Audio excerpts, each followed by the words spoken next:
Hello, everybody. Hello. And Okay, welcome. they can hear you. In all of our prep, though, I forgot to turn on VTube Studio, so whoopsie me.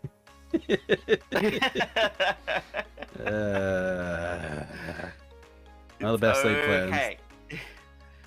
Scuff. We love scuff. We should make a scuff song, honestly. Is there a scuff song out there that somebody knows of? Please. I'm certain send there it our is. way. Yeah. It's far too much VTuber scuff for there not to be. Okay, I'm here. Hi, everybody. Hello. But yes, good morning, good afternoon, good evening, good night, wherever it is in your part of the world. I am Deuscain, also known as Dan, and I am here with Dan, also known as Dan the Draconian. Hi, Dan. How are you, Dan? I'm doing great, Dan. How are you? This bit will never get old. Thanks, Dan. I'm good, Dan. Oh, we've already got. Evie in chat is asking, how are you both doing today? Okay. Well, we've I think we covered that. We're doing good. I am doing better than I was a week ago. A week ago, I was first day into COVID symptoms. So now I'm just 7 days into COVID symptoms. Eight days into COVID symptoms, which is on the other side of it. And thank God for that. Welcome into Blood Summer. Yourself, you're in chat. Strike and Edie and everyone else lurking as well. Hi. Welcome in. Yes. 45 shake, Evie. 5 more. 5 more. You know what you're gonna get. Okay. Nice, Ninja. So, nice. We have some gaming news and some layoffs and a lot of other stuff to talk about. Yes, news and topics and things and stuff. Things and topics and news and stuff. Yes. I feel like we should have that as like a soundboard thing to play. But where did you want to start? So I did a bit of an interesting thing this time because I didn't want to just sit on a specific topic, because we can argue like left or right about whether or not a topic has a valid point, but I took most of the topics and I kind of like spun it out into something bigger. Like it's more like as an example here, there was a story a while ago now where somebody was kicking up a bit of a fuss on Twitter because they were raiding into somebody and they weren't getting raids in response, and they didn't get a follow, and it was kind of like this idea of transactional relationships, raiding etiquette, things like that. And that's kind of where like, because definitely like my idea on, hello Foxy Rain, we are both called Dan. Welcome in, Rain. Because the idea being like, if I have to make a decision about like just this person, yeah, they're wrong. Like, don't give people. Ninja of Comedy, thank you for the subscription. Thank you. So like, if I just had to make a decision about like, are they right or are they wrong? I think they're wrong. I just think that they're wrong with doing that and saying that and treating it that way. But the idea of like talking about transactional relationships in streaming, talking about rating etiquette more generally, and streaming etiquette more generally is a broader conversation that's a bit more interesting to get into, rather than just, yeah, no, this person's just wrong. They're wrong and they shouldn't have gone on Twitter to bitch about how wrong they were because they thought they were right. Turns out, no, they were just telling everybody how wrong they were. Yeah, exactly. So I think there was something very, very similar that I sent to you with the caption, like, I want to discuss this next time. So this was about so my first topic will actually key into yours a bit. It will be about discussing those who are like streamers who are respectful or follow a certain etiquette when they receive a raid. So if we start with yours and then trail into mine, I think that'd be really, really good for us to do. Yeah, because they're both kind of related to like streaming etiquette and rating etiquette and things like that. And there's even a bit of a tangential thing here. I don't think I had it in my list, but there was somebody that was talking about like people that always show up in their streams every day for their daily shout out is what they called it. And then when somebody stopped doing that, they're just like, no, you haven't given me my daily shout out in a couple of days. It's like, but you're not guaranteed for a daily shout out. Hi Zero, welcome in. Hello Zero. They actually meant. Wait, let me get the context. Did they actually post in chat saying you haven't done the daily shout out for me for some time? I think that's what it said. I don't have anything like that's one where I didn't grab like the links or anything like that, but it was a topic of conversation I saw. And that's Thank you for that. But that does tie into like a bit of transactional relationships in streaming. So there's a lot of differences in how people run their streams. Some people, it is very much a hobby, and it's a lot more relaxed. It's a lot more casual. And then there are people that are doing it professionally, and that can vary, because I've seen some professional streamers just be absolute dog shit. Like, there was a certain one that was trying to make merch with a design they didn't own, and we will just gently dance around that and just say, maybe don't do that. And also, there are people at the top end of the spectrum that have some issues, and so just being the professional end of it doesn't make you perfect, but then there are the people that are trying to transition from the casual personal to the professional, and I think that's where we run into a lot more problems, because those are people who are working with one set of rules, trying to adapt them to the new set of rules, or make their new set of rules for them personally. And there's a lot of trial and error on the best circumstances, and some people that are just not good people. Where it doesn't work. Yeah. Yeah. Ninja or Comedy, I want to touch on what you've said. So, if for those who can't see Dan's chat, Deus's chat, Ninja has said, I don't always give a shout out myself, but I like to support as many users, especially the ones I try to help reach affiliate. Now, I'll also add what they've just said. I know one streamer that specifically shouts out certain users and not many others, even if they've been rated in. So, I do the same thing, as you know. My community knows that usually, if it's, say, like, a just chatting stream like this, if it was just me on my own, I would be doing shoutouts for everyone who comes in, who I know streams. Like, that's what I do, right? But when it comes to, like, if someone asks for a shout out specifically from me, I've never had that before. It hasn't happened to me yet, but I don't know how I would respond to that. I would probably be very hurt, and maybe I'd be like, well, that's a bit on the nose. It's a bit disrespectful to ask. But I don't know how I'd react to that. But in the topic of someone doing it to someone else, I would never see that as something that anyone should ever do. Whether a streamer decides to give a shout out or not to somebody or someone else, like whether they've got favorites, okay, that's fair enough. Like, that's that person's choice. Whether it's necessary, I think it's a very grey area on whether it's a good or bad thing to do. I think, as a streamer, we have the liberty, the option of choosing who we give shout outs for. I myself gives them to everyone who I know streams, as long as I know them. Yeah, that makes sense. Yeah, and that's if I can cut in here for 1 sec, because you hit a thing and I want to make sure I don't forget it. A big part of etiquette and an important thing to know is each channel on Twitch is that streamer's house or their room in the bigger house that is Twitch. And everybody's going to define the rules differently. So just because you have rules in your house that work one way does not mean somebody else is going to do that in theirs. The rules can be very personalized. You might shout out more people because you want to try and lift up more streamers you're working with, or that or that you're trying to help, while other people might do less, and that does not make them a bad person. That does not make them like a bad person or make them not do etiquette. Exactly. So there is a degree where we can kind of boil down what the baseline etiquette should be. To a certain extent, and then also like talk about like what we do personally for our own individual room etiquettes. Yes.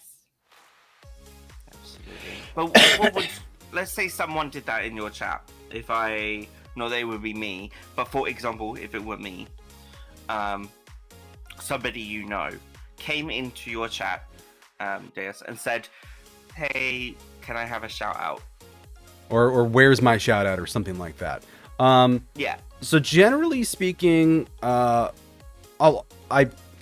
still small enough. My chats are usually not that busy. Today is actually one of the busier days in my chat.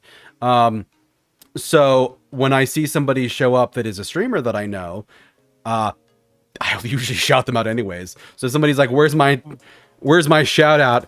Your answer would probably be, let me finish typing it, bitch, and then just leave it at that. Because I'm probably in the middle of typing it or typing it wrong. But I do tend to have favorites, and I do tend to have people that I would casually shout out more often. But I sometimes don't do that because sometimes people just want to lurk and they just want to relax and they don't want to be called out like that. Other times, I like to hear them squeal, and definitely when you were helping me with my affiliate push earlier this year, I think I shouted you out a lot. You were also around a lot, but you were helping a lot. So it's kind of like, I'm like, okay, if you're going to try and bring a bunch of people into my community to help me grow and help me hit affiliate, 1000%, I am giving you that damn shout out as often as I can think of it. Thank you for the follow. Bloodsama. But otherwise, yeah, I do like to shout out for raids because that will also it tells me what they were playing. But like besides that, like that's just kind of a simple thing for raids, and I have a very simple like just text-based raid shout out. I know there was one where there's a bit of a controversy in the last few months where people were talking about changing your raid shout out or changing whatever you did for your shout out coding to not play clips because people sometimes didn't want that, or sometimes unflattering clips might play. That was never really an issue for me because I wasn't doing it in the first place. Also, sorry, Dan, you're in a jar. I have been jarred. You have been jarred. Everyone. I am actually gonna bring that up because I was one of those who were doing those specific shout outs that would show people's clips. And one of the reasons I stopped doing that, and I've explained this before, is because thank you for the hydrate. Let me quickly do that now. And the posture check as well. Oh my gosh. Thank you, Rain. So, one of the reasons I stopped doing those clip shoutouts was because I saw a very important, and a message that was important to me, in that it said about how those clips are not easily controlled, and they could potentially show someone in, say, for example, the pre-transition stage of their lives. And how that could potentially cause some very sad or very hurt feelings to come for that streamer.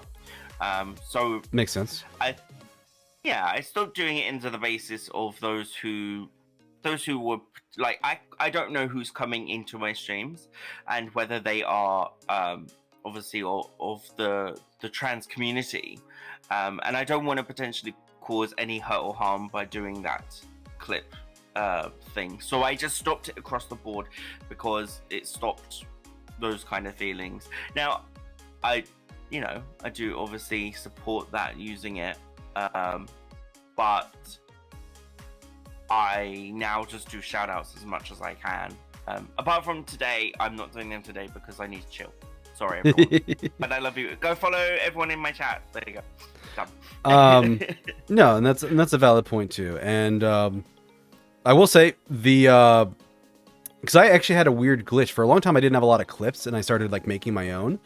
And before I really did that, I noticed sometimes when I would get those video shoutouts, I would get this weird clip from Monster Hunter, like an old Monster Hunter playthrough from ages ago, and I'm like, where the hell is this? I can't find it anywhere. And I had to like dig through and find some old clip that somebody made of some nothing minute from like me getting ready to go on a quest in in Monster Hunter, and like it just kept playing because I had 3 clips at the time. So, but I have somebody in my chat here saying they were debating about whether or not to include a clip for their super shout out, but they wanted the created. They thought the creativity of the message was more than enough to send the message out, and it's just very plain and simple. Yeah. And I think that's a valid point. Like a shout out, if you want to keep it simple, like that's simple is probably, I think simple is definitely the baseline. Anything extra, like if that's your style and your branding and your flair, that's fine. I would not be offended if I went to somebody else's stream and didn't have a video shout out, and I'd be like, I spent all those times in those clips and they didn't give me a video shout out. Like I wouldn't care. It's nice enough that they just shout me out. Because I've definitely seen people do raids where there's no response at all. And it's rare, but yeah, that's usually where I see shoutouts a bit more often, because I don't always see them in streams that I show up to, but I'm also... Hey, Bun Bun. Oh. Aw. Have a good one, Bun Bun. That reminds me, I wonder if I can do it here. No, I can't. Bun Bun, I need to give you the artist role on my channel. Nice. But yeah, I think for like raiding etiquette in general, like... Also, like, here's an interesting question about raiding etiquette. Do you have like a bracket of people, like a size bracket you raid into?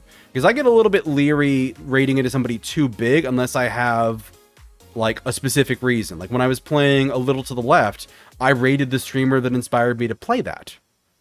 And I had no qualms in doing that, because even if they were upset about it, like, why did you raid me? You have like 2 viewers. I'm like, well, because I was playing this, because I watched your stream.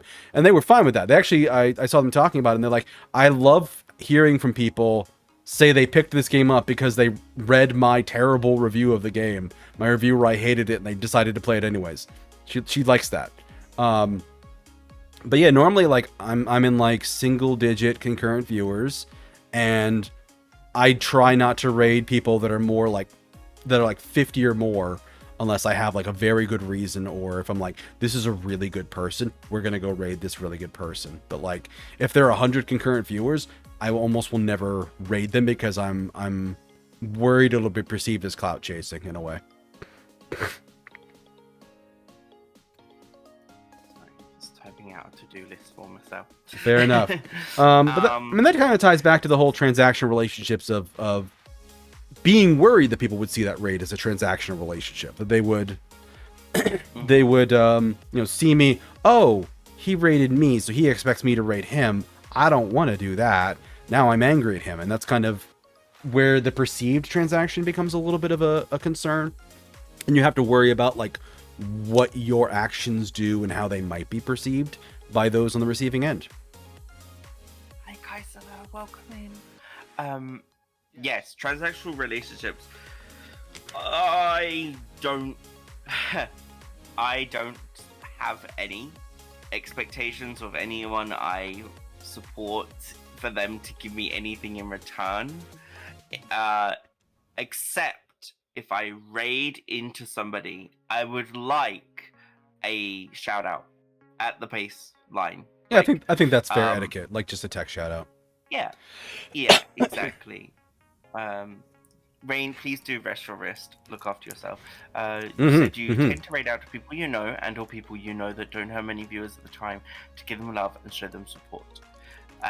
So hope you're well. Sounds like a deep subject. We get into some deep topics here, but we do it in a light-hearted way, which is nice. We don't get super serious. We keep it light-hearted and to ourselves, kind of thing. Our opinions. So going back to raiding out, and whether it's in terms of that choice, honestly, so it's very challenging. I don't base it on the number of viewers someone has at all. I base it on how I'm feeling at the time. Usually after I stream, I just want a comfy mood, so I'll look at what someone is playing more than anything. And that does tie into a lot of what I used to do before this look of mine came out. and I would do a poll for everyone in chat and say, hey, here's 4 different types of games that are available for us to raid into. Where would you like to go? But now it's more of a case of I'll choose based on how I'm feeling. So it could be that I raid into someone who's just doing art because I really want to just chill and relax after stream and hope the community is in the same kind of mood. Especially if it's been like a really stressful stream, say like Hades or something, or like Persona or something like that. Then I'm like, I'm frazzled, I need to rest. But I'll also keep in mind like people who I haven't raided it to in a while, but having so many people as an option, because I support so many people. Like right now, there are 22 people I follow, including yourself, Deus, that are live, that are options for me to raid into. And that's a lot of people to choose. I have to choose one out of those 22 people. It can be a challenge. You're taking notes, kind of. Oh my gosh, okay. Love it. I have 18 people online, but there are several at the top that are just like content streams that I follow that I realistically aren't ever going to raid. Like I follow the Twitch channel. Bethesda, could you imagine? No, MST3K. Mystery Science Theater 3000. They have a Twitch channel and they play the old movies for that. I'm never going to raid into that channel. I've got people at the top end that are popular streamers that are a couple thousand viewers. I'm not really going to raid into them, realistically. But I do follow your idea of like trying to kind of keep the vibe in the same place, unless it's like, okay, we're gonna try and wind it down. But I don't really think there's a problem with going from like a high energy to a low, because that, again, like you said, you're trying to relax, you're trying to chill out.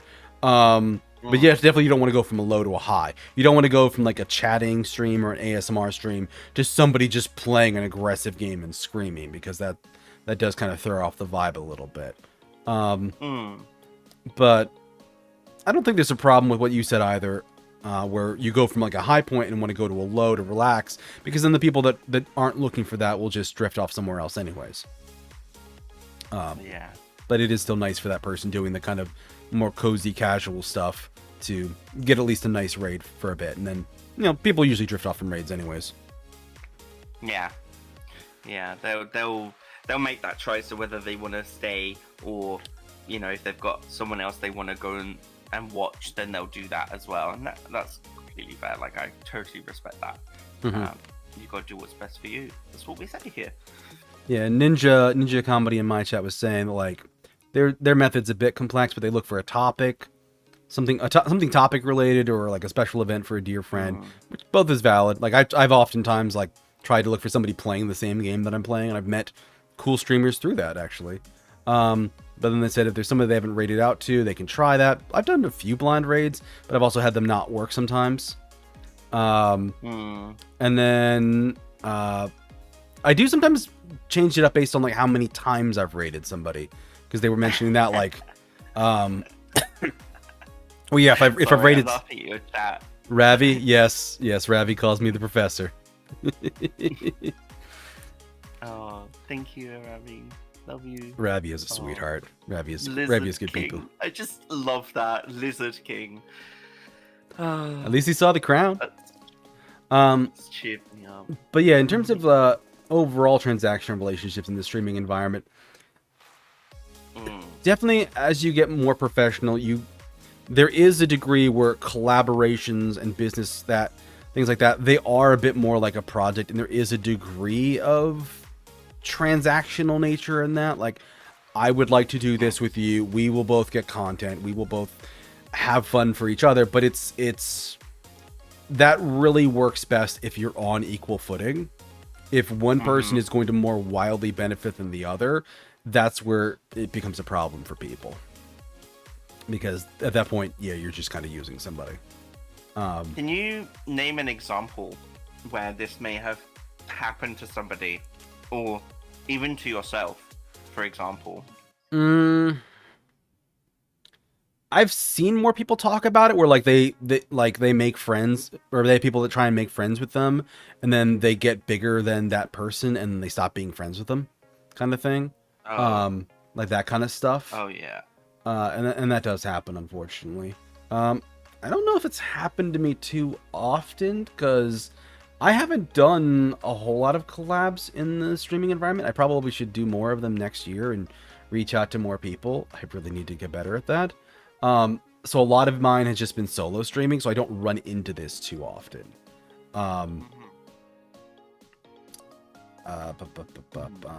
Yeah, like... I definitely have experienced where someone has gotten big and exploded and messaged me more. I'm not gonna name them. I have a theory. She has been a massive. I don't want to cry, but she has been a massive support over the past few months. And if it's who I think they are, she's good people. Let's just say it's the Sphinx and leave it. Yeah, that's exactly who I was gonna. I was gonna say something effective. She's a good egg. I get really emotional when I talk about the amount of support people are giving me, and I don't want to cry. I'm gonna cry. I know I am. No. We'll move on. We'll move on to something sadder, more depressing. Kittens being abandoned. Why did I say that? I don't know. That's really sad. She's a keeper. Oh my gosh. Ninja. I mean, oh, he ain't wrong, but I think she's keeping us. She is holding us dear to her heart, and I can't be more grateful than I am for that. Yeah, she seems like a good soul. But definite. Yeah, like, so I definitely see that. Like I said, again, from people going from that more like casual, I just want to try out streaming. Ravi's sassing you. Oh gosh. So I can definitely see that from more of like the people starting off and trying to do that, because it's easy for me to forget with as old as I am. A lot of streamers are fairly young, like they're college kids, or people college age, and I have 20 years on those people. For some of them, it's just like, yeah, I'm twice your age. I could be old enough to be your parent. That's why I see life very differently than you are. Ravi says it's hard to find good people too. Exactly. So it's running against, and I have seen this too, where people have their dream and they have what they want to pursue, and they're really relentless about that. And then when people or things start getting in their way, they can kind of be a little bit ruthless about that.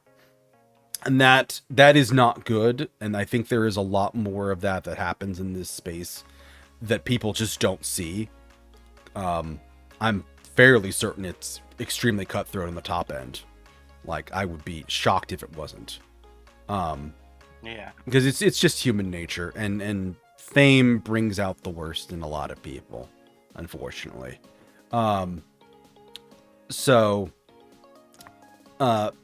Just people trying to get a grasp on professional relationships that might never have even been inside of a professional office environment. Like, I have the advantage of spending like a couple years, and I remember in my 20s, like I had my first job, the things I did in that office environment with my work computer, I would look at now and go, man, I'm so lucky they didn't fire my ass. I wrote a fucking book on my work computer at work. Like, I'm not even joking about that. Like, I wouldn't do that now. Wildly wouldn't do that now. In my 20s, I'm like, I don't know what the big deal is. So definitely, like, as you get older, the way you see things changes. And yeah, with as many people in the community that are younger, that are less experienced, they kind of haven't made the same mistakes that other people have. Like, I can see why there's that much of that kind of drama, because again, people are really driven, they're really relentless, they want to make it big. This is the thing that's going to pay their bills, and sometimes it is the thing that's currently paying their bills, and it's starting to slide, and they're just like, no, I have to do this. So it's hard to balance morality against, will I eat this month? and sometimes people have to make that hard Ooh, decision. that's a big one. Yeah, but let's not go into that too heavily. But so that's our shared topic. I think we've kind of beat this to death because we've been talking about it for like 30 minutes. Do you have anything else you want to touch on for this, or do you want to pick the next topic? Such a pain when learning, understanding isn't given. It's practice. Yeah. I think. Yeah, understanding is practice. I think I just want to say that the good eggs out there that we know, thank you for all you do. Keep it up. I know it's hard, especially it's very strange to say, but when you're at the bottom and when you're at the top, so if you're striving to reach affiliate, keep going. All right, you can do this. Yep. You need help, ask. Help is there. Yeah. But also for those at the top, also keep going. You're doing amazing. We recognize that. And yeah, thank you. And also, there's nothing wrong with being at the top and reaching out for help there too. Because I've listened to a lot of high level creators that talk about like it's really lonely up here and you don't know who you can trust. And yeah, sometimes it's fine to just be a person and relax and just want to spend time with people relaxing and having fun and just be a person again instead of being the big fancy streamer and how do we act? No, it's both sides of this equation can ask for help and we can meet in the middle as people and just help and support each other.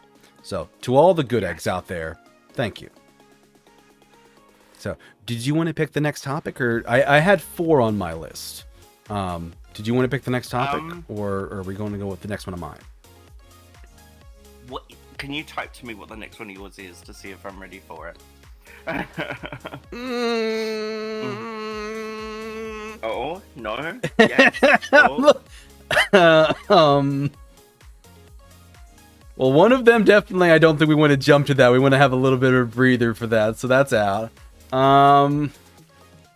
Okay, you know what? Let's jump to my one. Yeah, which is about some upcoming and special. So let me start again.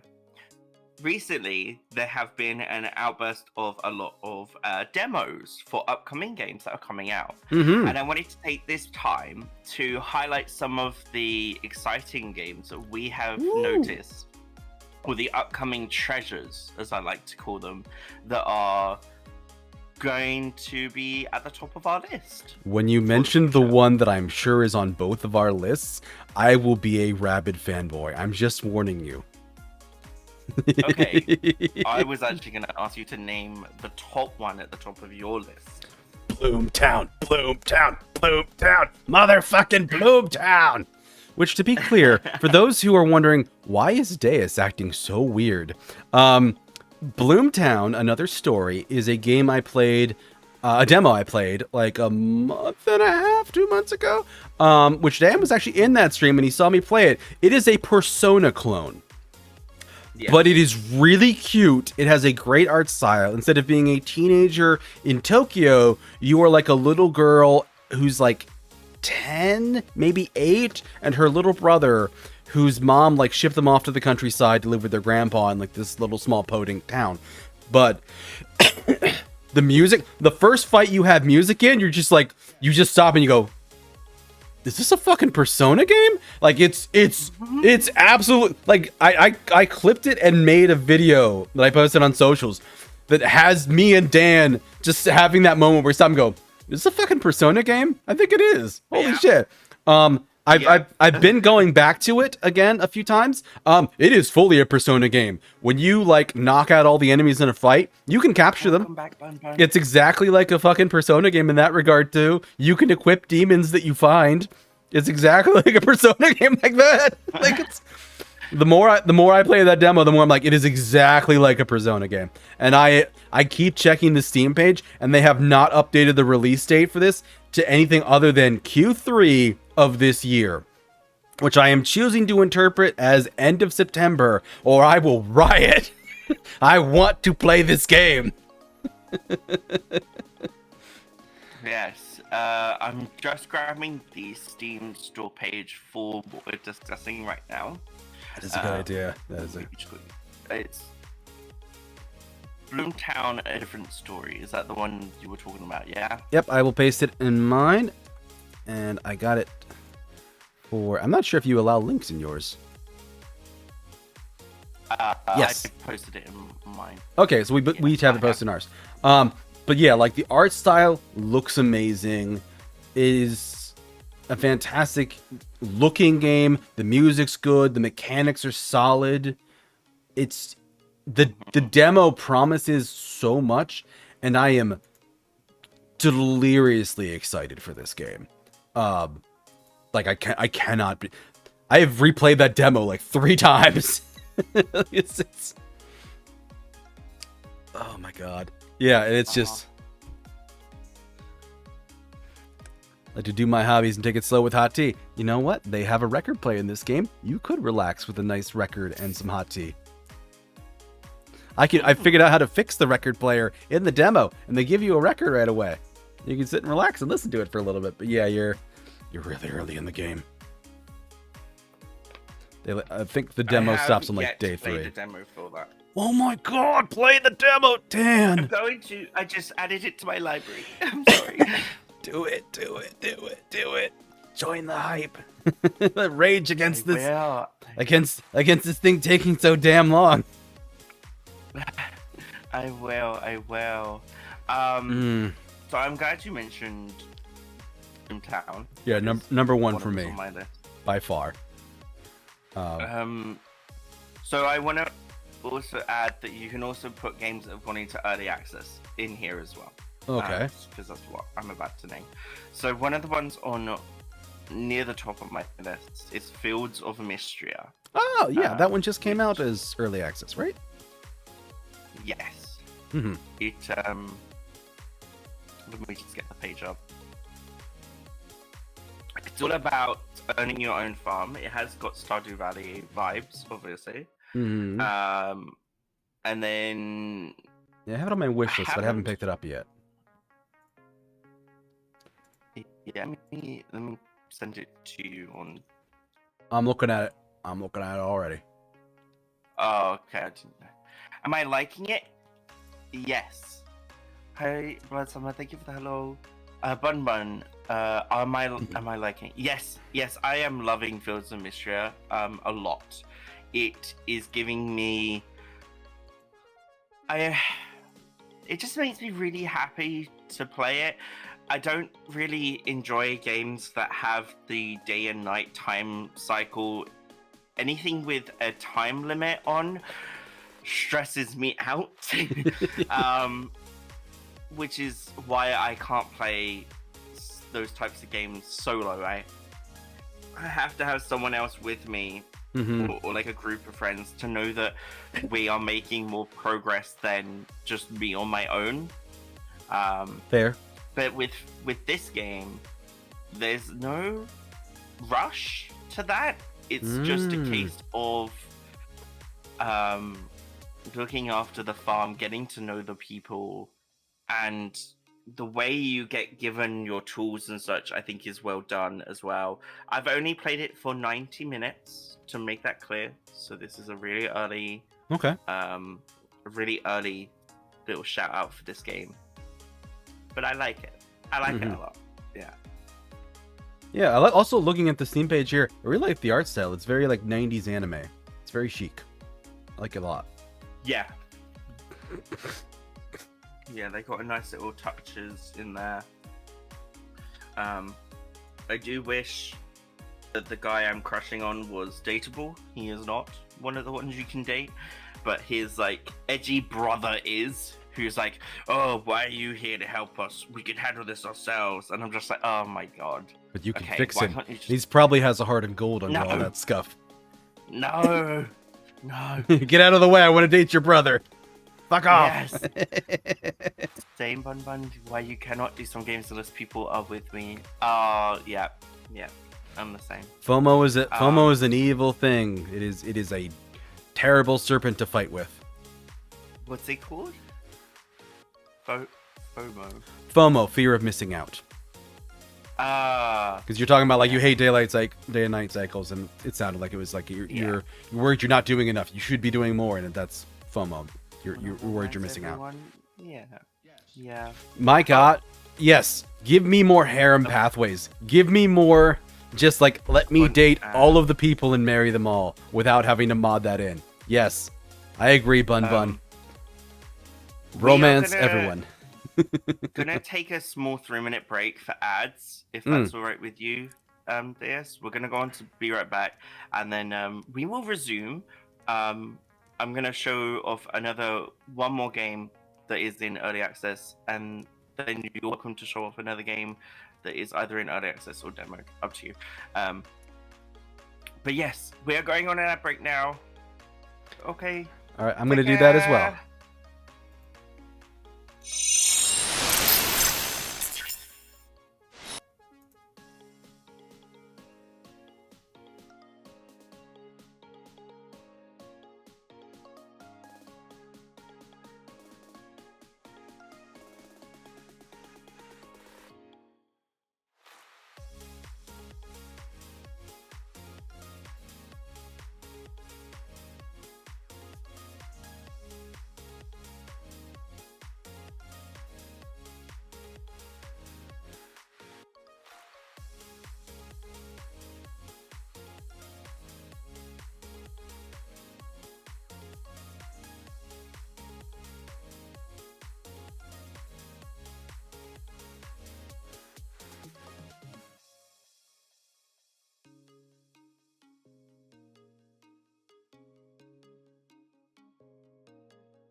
We have returned!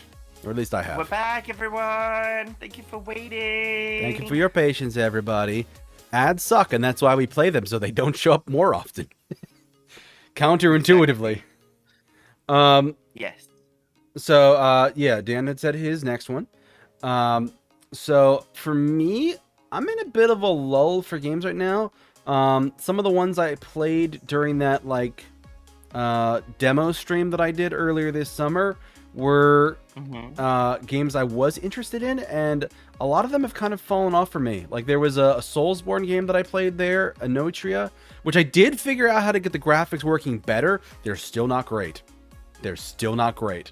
The one based off of Italy, right? Yeah, Is that the one? that was the Italy Soulsborne game.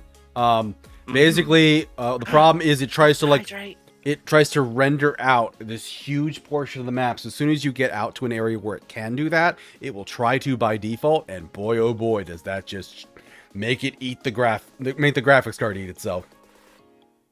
Ooh, everyone, thank you for donating to the challenge. There you go. Yay, challenge. So yeah, that one I wasn't very interested in afterwards. I'm gonna wait for like reviews of it. Demon School was another one that I was kind of eyeing up, but didn't really like the playthrough of that. That one, Stream or Die, that I played in that during that demo section. That one I did get confirmation that they were using AI art assets. Apparently, there's a bit of a narrative reason why they do that. I don't really care. In part because I also, out of the entire like 5 or 6 hours stream I did of demos, that's the only one that had copyright claims. That game had the only ones, and it had a bunch of them. So I'm like, okay, I know they're doing the AI art. They're either really aggressively pursuing the copyright on the music that they're using, or maybe they don't have the rights for the music entirely, completely, maybe. Yeah. Sorry, I just got a raid. I oh my saw. Gosh. Oreo, hi. No, you can't copyright AI. Yeah, that's just silly. Oh, I haven't done the prediction end yet. Sorry. But I am going to give a Hi, shout out to this nice Raiders. person who rated you. This is the nice person who just rated Dan. Ooh, Splatoon 3. Nice. Oh, Oreo pasta raid. What kind of pasta are we cooking though? Mm-hmm. That's what I really got to know. What I mean, Oreo, you're French, so what pasta are you cooking specifically? Choco Red. Nice. Nice. Thank you so much for choosing me to raid into. Mm-hmm. I am here with good friend Deus, who we are having a gaming news chat. Yes. Well, we're discussing more than just gaming news, but we're having a good old chat right now. And speaking of raiding etiquette, which was a topic we covered earlier, thank you for that raid you sent me a little while ago. I thanked you at the time, and I think I said something on Twitter, but also I have not forgotten, and I remember your name. So, lovely person. Thank you. Oreo chooses penne pasta. Ooh, nice. I need to Google it. I don't know my pasta. It's a bit like ziti. What's the We're throwing pasta towards the dead. How bad I am. Oh, tubies. Okay, penne is tubies. All right. Yes. I can support with that choice for sure. But we were talking about demos and games that we were excited about. So right now, the one that I'm really seeing pop off, and I'm seeing a lot more information come out about it, Monster Hunter Wilds. They're finally doing the press tour for this. It will not be out until next year. We have no idea when next year, but they're finally talking about it. And they're finally giving like demos on like YouTube and Twitter, and I'm finally getting to see what some of the stuff they're doing in this game is. After they teased it in 2023, like I'm now like more than 8 months later, I'm finally getting something to chew on for this, and I am living it. Yes. What is also pasta? Oh, they're like grains of rice pasta. Right. Monster Hunter Wilds, I am excited for as well. I really got into Rise massively, and when Wilds was teased, it just blew my head off. I was like, yes! But you're right, we've barely got, like, anything. Well, yeah, because they weren't ready to talk about it at the time. They gave a very, very basic like teaser They said it trailer, was in development, wasn't and it? then they're like, Yeah. you'll hear about it next year in like June, which is when they finally started showing more. And now they're finally starting to come out with like the weapon demos and things like that, which gives me some hope that they're close to release. So we might get this more early 25, which is preferable to like December 25. So this might be March 25. Yeah. yeah, like January through March is what I'm really hoping for. Q1. I think we'll probably get Hi, Castelo. Thank you for being here. I think we'll get a date for this probably before the end of the year. Maybe at the Game Awards this year. We'll finally get a date for Wilds.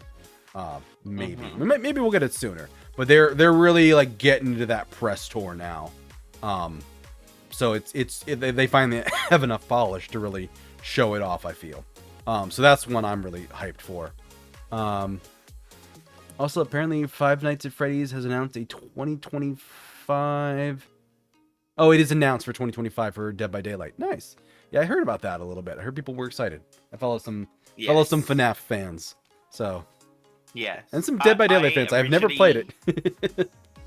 I originally, when they did that announcement, I was originally like, uh-oh.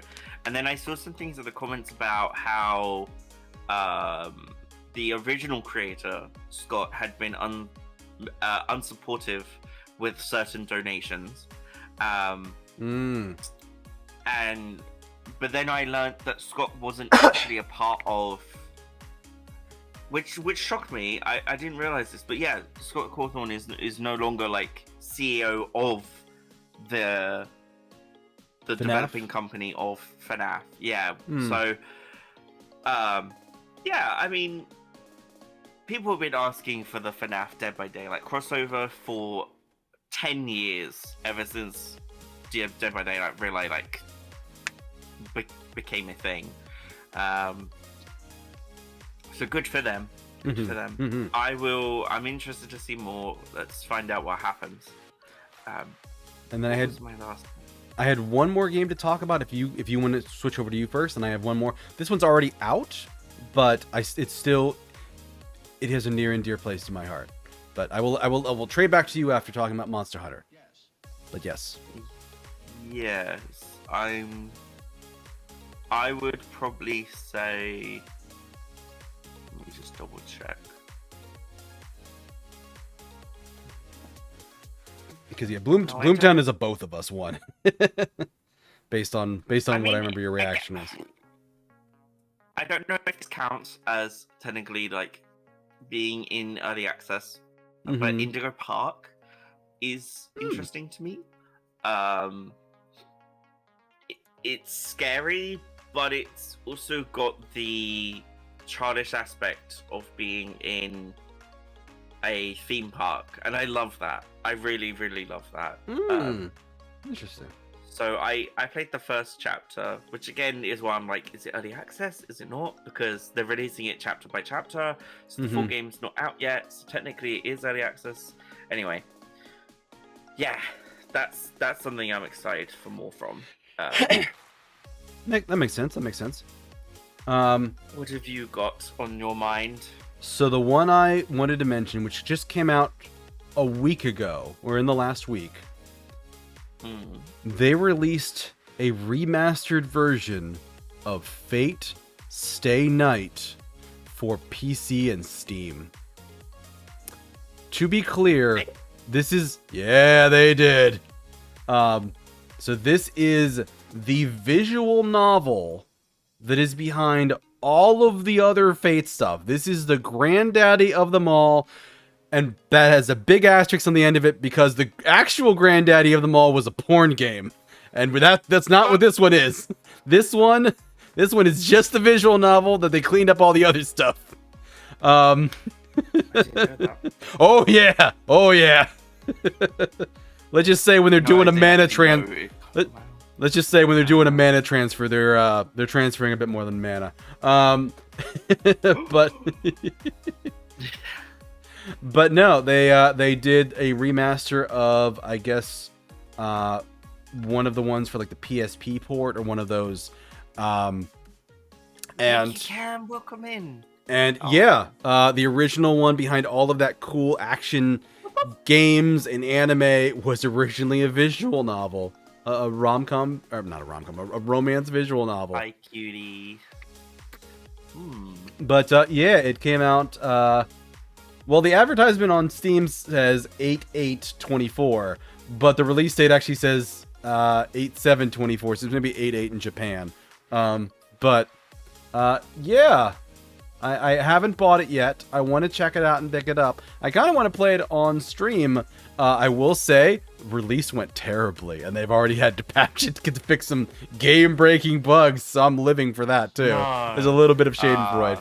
Yeah, apparently, like, I guess you had to, like, go in and, like, do something to change the default language to Japanese and then back to get to work or something silly like that. Like, stuff that should have been, could have been fixed.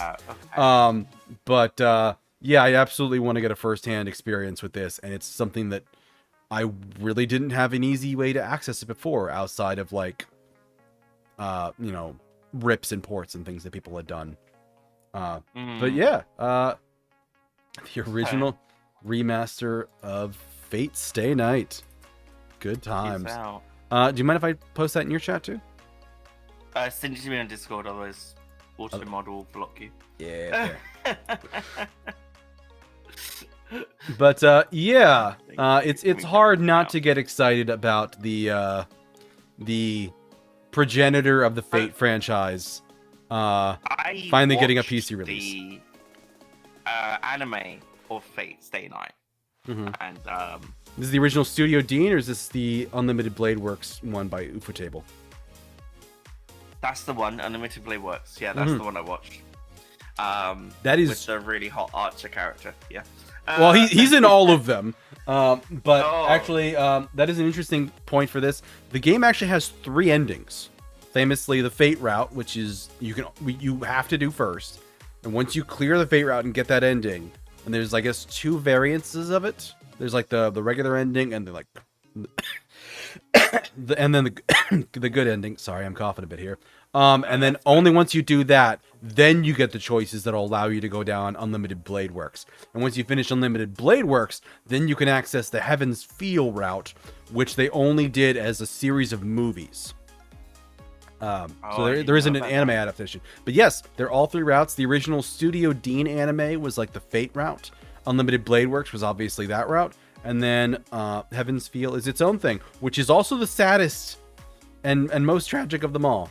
But it is amazing that something that started off as just this silly visual novel turned into all of what it did in the last like 20 years. Like, when did this come out initially? Well, I don't know. Apparently, it originally came out for commercial release in 2004. 2004, January. Yep, I just saw it here. So yeah, 20 years. A 20-year-old visual novel that has turned into a gacha game and a ginormous series of everything. Yeah, multiple anime series, multiple movies, multiple spin-offs. Like, they have been tremendously successful with this product. And bless them for it. Well, that covers that subject of mine. I guess we can segue into one of yours. Okay.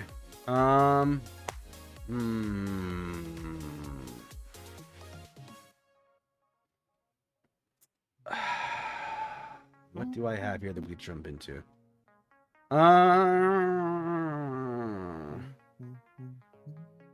I'll do a small one here, and then we can maybe jump back from this. Okay. So it's a topic that started off because I found somebody that was offering mental health services through the art commission platform VGen. I did notify them of this. Right. I never heard anything back. It's up to them whether or not they did any action about it. Definitely don't harass or bother VGen about this or about anything I'm about to talk about, because they can run their platform how they want. But it brought to mind an old conversation I remember from like the MMO spaces, which is this a clever use of game mechanics or is this an exploit?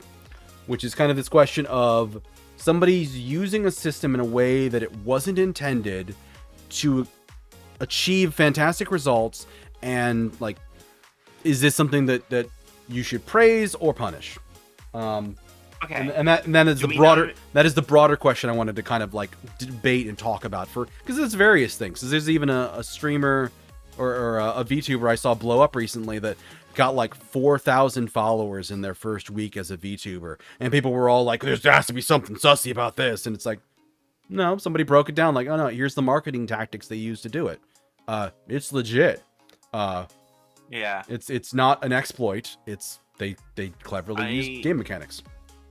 So going to the specific of someone using or selling mental health services on VGen, I then have to like, I would want to first of all know if this person is a qualified trained professional, obviously. Yep.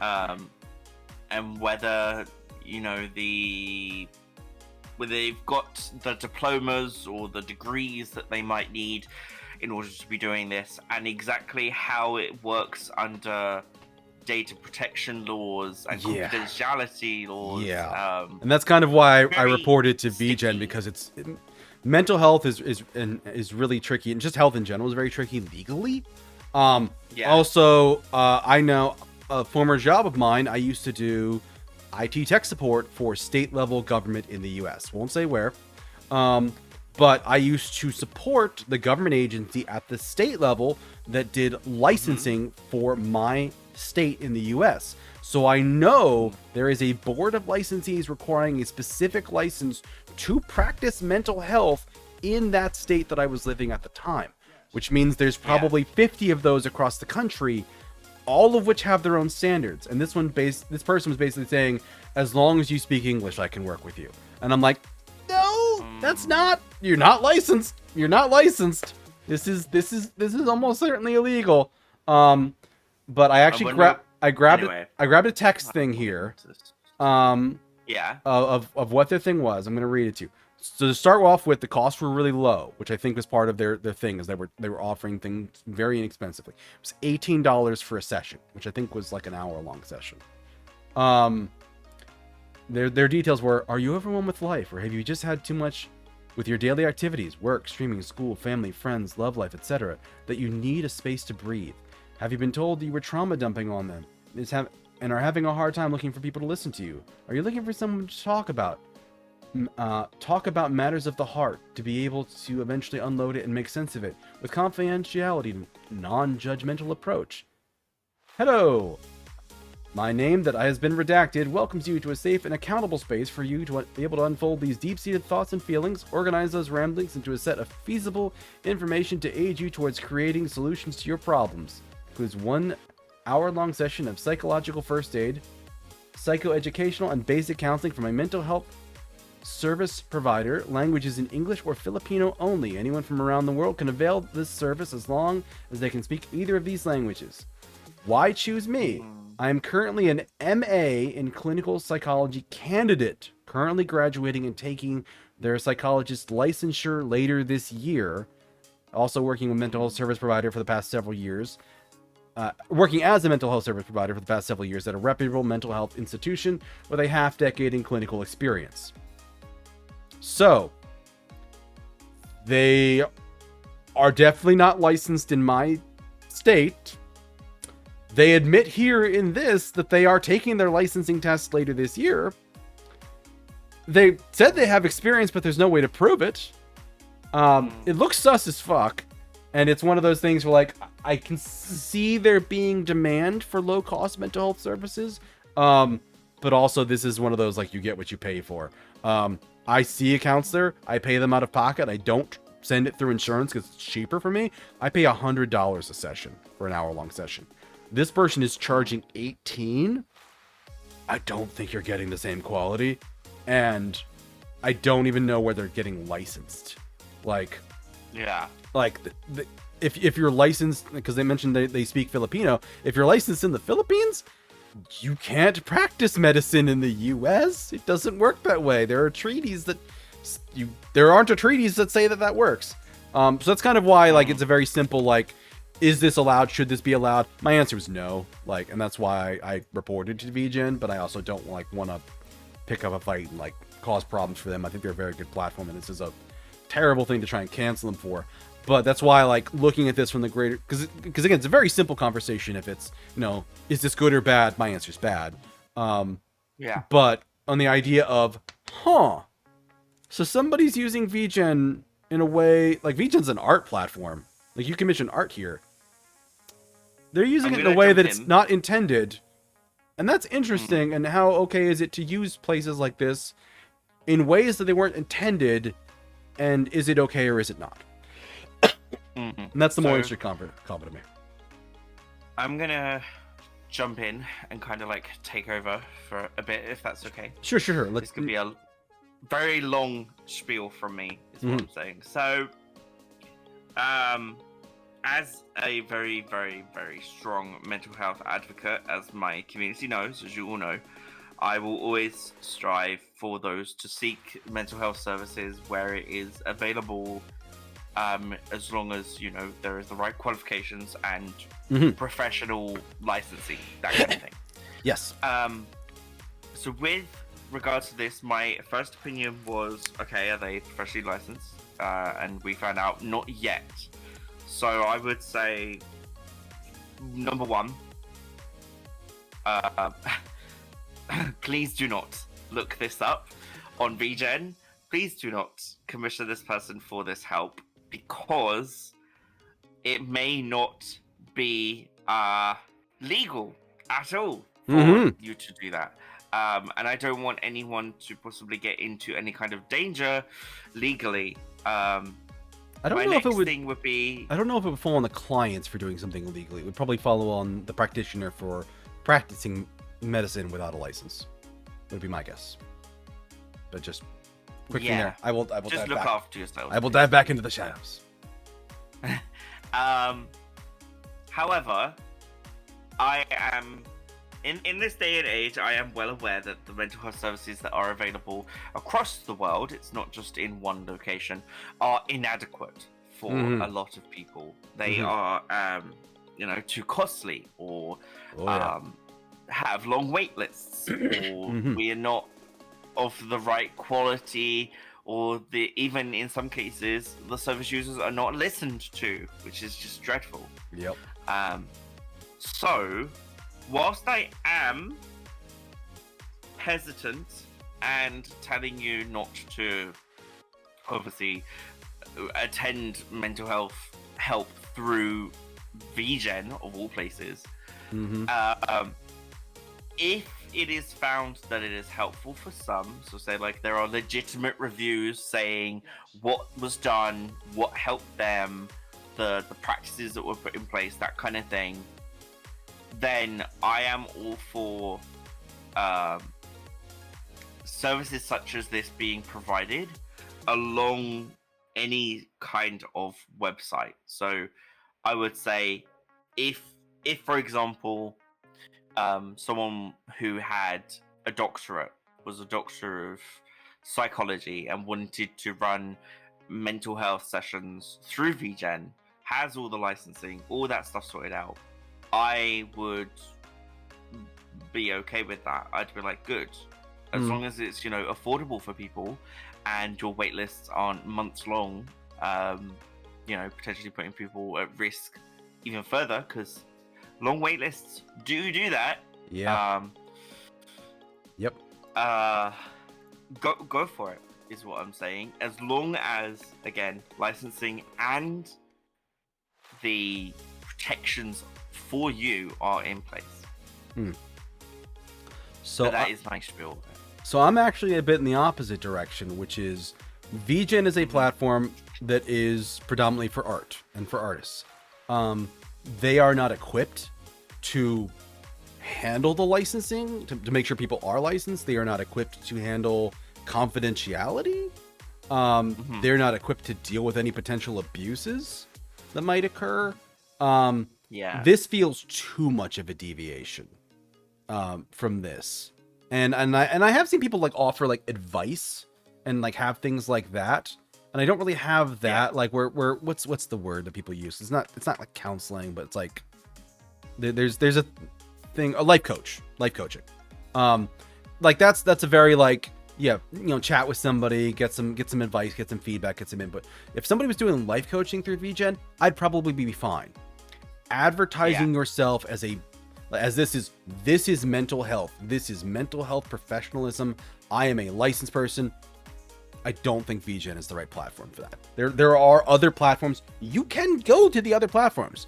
Why don't they use them? Probably because they can't. They aren't qualified enough to pass those. Because you can sign up for a place like Better Health and be a counselor through there and get actual clients and be able to run things through insurance. But VGen does not want to get the support email that's like, hey, how do I use my health insurance to run my counseling session through VGen? Like, how do I pay for this properly? Like, VGen does not want to have that conversation. And that was really why I reported it, because it's such a mess. And if VGen gets caught up in it too much, like, if they get like fined or something, like, that's going to pull down a site for a bunch of other people that are using it for their own good and benefit the way it was intended. Like I said, life coaching, I have no problem with. You want to give advice? No problem with. I'm fine with everything up to including up to the point when they say, I am a fully trained mental health professional and this is official mental health services. No, it is not, and no, it should not be. That is my place for that particular conversation. But the broader, you know, topic and conversation of somebody like trying to fit a square peg in a round hole, and sometimes it works and sometimes it doesn't. I think generally, like, the more you deviate from something, the less okay it is. Because you can even look at this topic of, like, you know, is it a clever use of game mechanics or is it an exploit of, like, Twitch's issues last year with, like, people doing really sussy streams where people were doing, like, those streams where they looked like they were topless but they didn't show anything. It's like, what's the rule? Twitch says don't show female presenting nipples. Did those streamers show that? Technically no, but everybody else was like, oh, come the fuck on.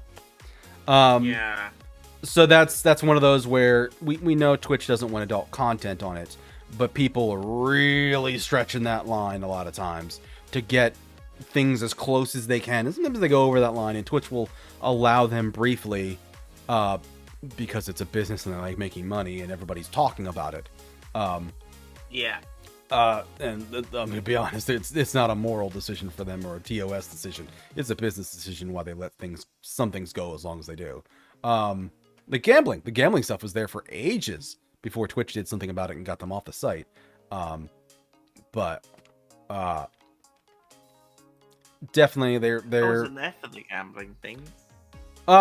Broadly speaking, Twitch used to allow certain types of gambling on the site. They do still allow others. Like, there's still poker on there. There's still sports gambling. But like slots and like a specific company, essentially they banned a specific company and all of its like sub websites that it does, because it was just really exploitative. And they used to fund a lot of big streamers, and essentially all those streamers got in a huff and went over and started streaming on Kick. And they just basically did the same thing over there. I think it collapsed. Yeah. Because they basically like this place was like offering people like millions of dollars to get kids hooked on gambling, essentially is what it was. And the streamers were like covered for all their losses. It was very, very sussy. It was not good. Yeah. But at least that is gaming, at least, and I would have been more acceptable for that on Twitch, but that's a whole different thing.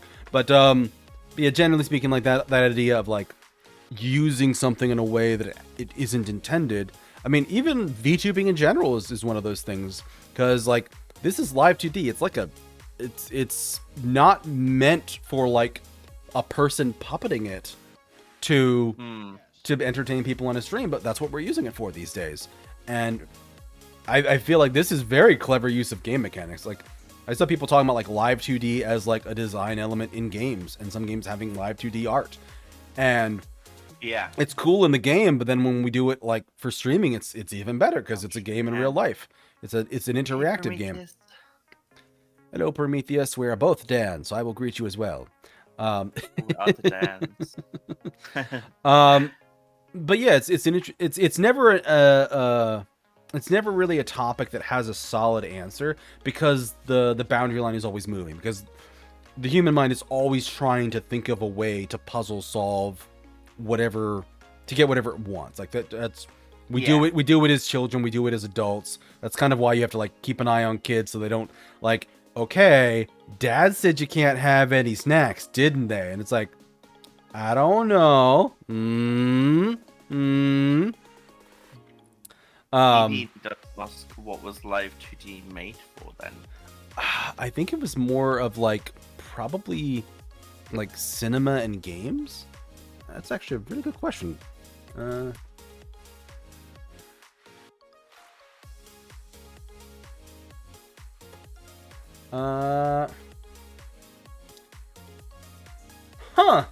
Well, it's the AI results, but according to Google, Live 2D first originated in 2008 to resolve the need for interactive media, specifically in backgrounds. Interesting. It's a Google AI answer, and I have no idea how accurate. Oh, it pulls it from the Live 2D wiki. Yeah, fuck that. I'm just gonna go to the wiki. Animation technique used to animate static images, separate parts. Oh. Yeah, Live 2D. The Wikipedia says it first introduced in 2008 to resolve the need for interactive media. So yeah, Hydrate.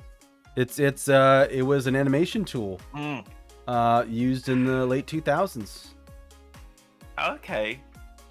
To transform flat characters to achieve a three-dimensional head. So it probably is essentially using 2D to fake 3D in like games and visual novels and things like that. And even films. Yeah. CGI and things like that. That's probably where I think it probably originated from, was animated movies or animated characters in movies. Mm-hmm. And then they used, that's what, Live 2D was created for. But yeah, it's now used for streaming, which is very creative of us. Yeah, it's wildly different than the original intention. But I have I'm not here throwing a fit over us using it on Twitch. Like, I'm not gonna be like, well, we should. I'm not a Live 2D purist. That we should just go back to having Live 2D backgrounds and just have real people here. No, screw that. I'm not anti VTubing. But it is like I said, it's one of those.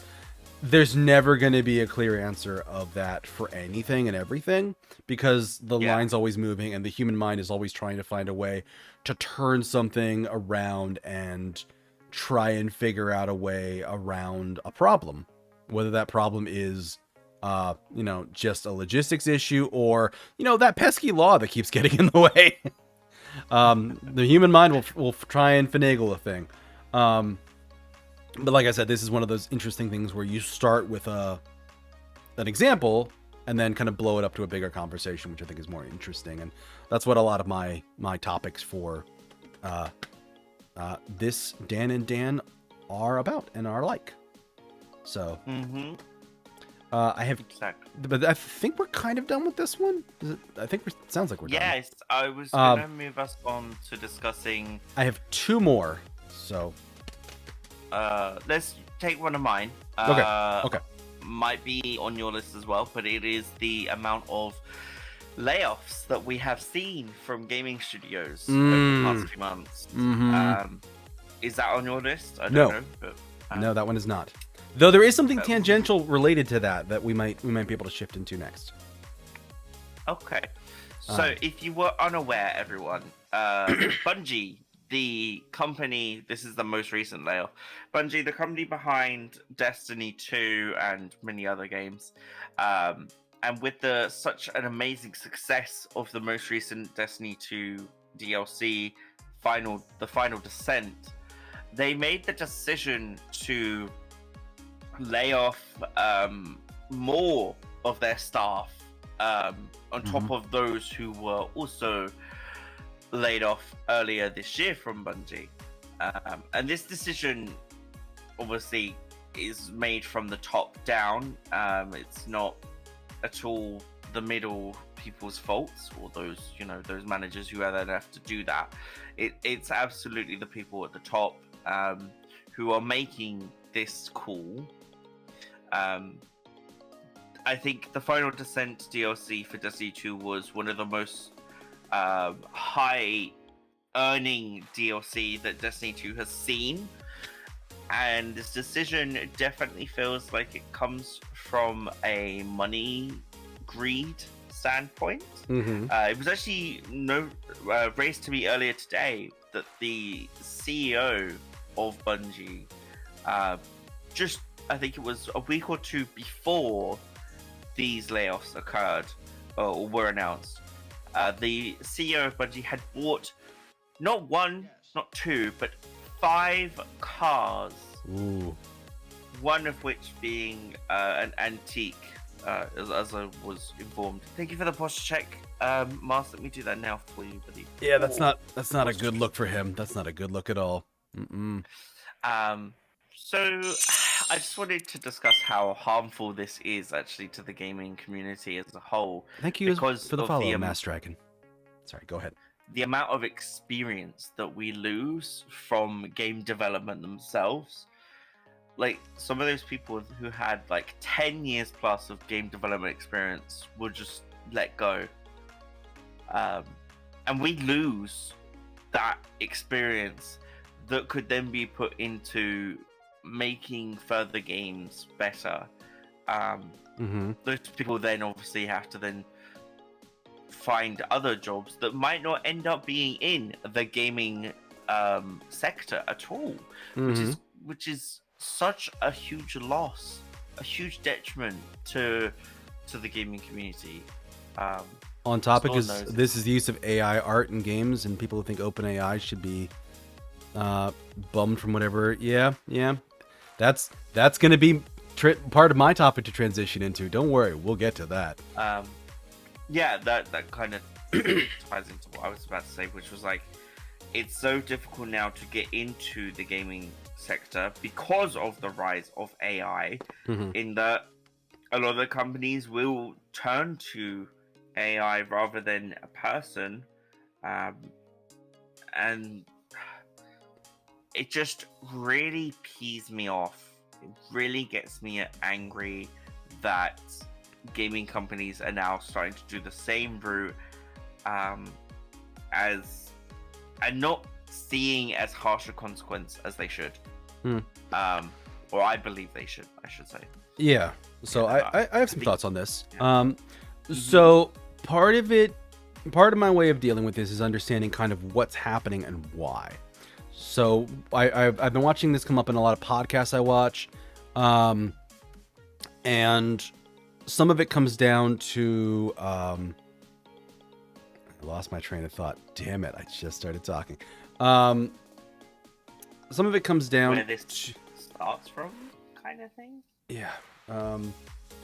So a lot of it is financials and how that ties into a lot of this stuff. So for years and years, with the way interest rates were, companies could almost essentially borrow money for free, and there was very little penalties for having a bad thing not pay out. And now with interest rates going up, that has not been the case. So some of them are trying to tighten their belt strings a little bit and get rid of a lot of people they added on that they now seem as a loss. But also some of it talked about like markets and marketing, and you're not trying to sell the game to an audience anymore. You're trying to sell it to investors. Not only do investors like AI, which kind of ties on to that, investors like infinite money. Investors like this idea that their money will always go up, it will never go down. And the markets, and having to constantly pander to the markets. And I've seen this come up in conversation about tech, that like there's probably going to be a big tech fallout in the next 10 years because tech has run out of things to do simply and easily that it's going to make a lot of money. And once people figure out that tech is just smoke and mirrors, doing a lot of that right now to try and make people believe that they still should get capital and venture capital, the floor is going to fall out underneath it. And that's kind of the two things that have come together, where companies are not trying to produce good products anymore. They're trying to produce things that are going to make investors happy. And it's funny to see some of this happen and see some of the conversations talking about it. The people, some of whom worked in the game industry that I heard about, because like they were talking about how Miyazaki, the director who made all these great FromSoft games, he got his start making Soulsborns because they came up to him and they said, "We want you to make a clone of Oblivion." Elder Scrolls 4, I think, Oblivion. And with what he did in the end, he's like, "Sure, yeah, I'll do that." And then he put Demon Souls. What he turned in at the end of the assignment was he turned in Demon Souls. I'm like, "What the fuck is this?" And they're like, "Have fun. It's all you're gonna get from me. I spent all your money already." And it's the first Soulsborne game that then has spawned this massive genre that is widely beloved, but management didn't want Demon Souls. They didn't want a Soulsborne genre. They wanted an Oblivion clone. So management kind of has their head up their ass. They're not trying to make anything good. They're just trying to copy everything else. Like that's the same way with what we've seen for Twitch and the new mobile app push, which is terrible because it's basically trying to make a long form video platform look more like a short form video platform, which is just stupid. And why do you do that? Yeah. And the answer is because some investor somewhere said, "Well, TikTok's really popular right now. Why don't you make Twitch more like TikTok?" Which is one of those answers that one of those questions that the answer should be to walk up to that person and just slap them, because they're not the same thing, and you should not do that. Anyone with a lick of sense. Be the same thing. Yeah, they can't be the same thing. You cannot make an app that people watch for 5 hours in a row work like an app that people watch for 30 seconds in a row. It does not work. It doesn't work. Even if you're copying UI similarities, it just doesn't work. So it's this kind of issue where that's what they did. Yeah. Yeah.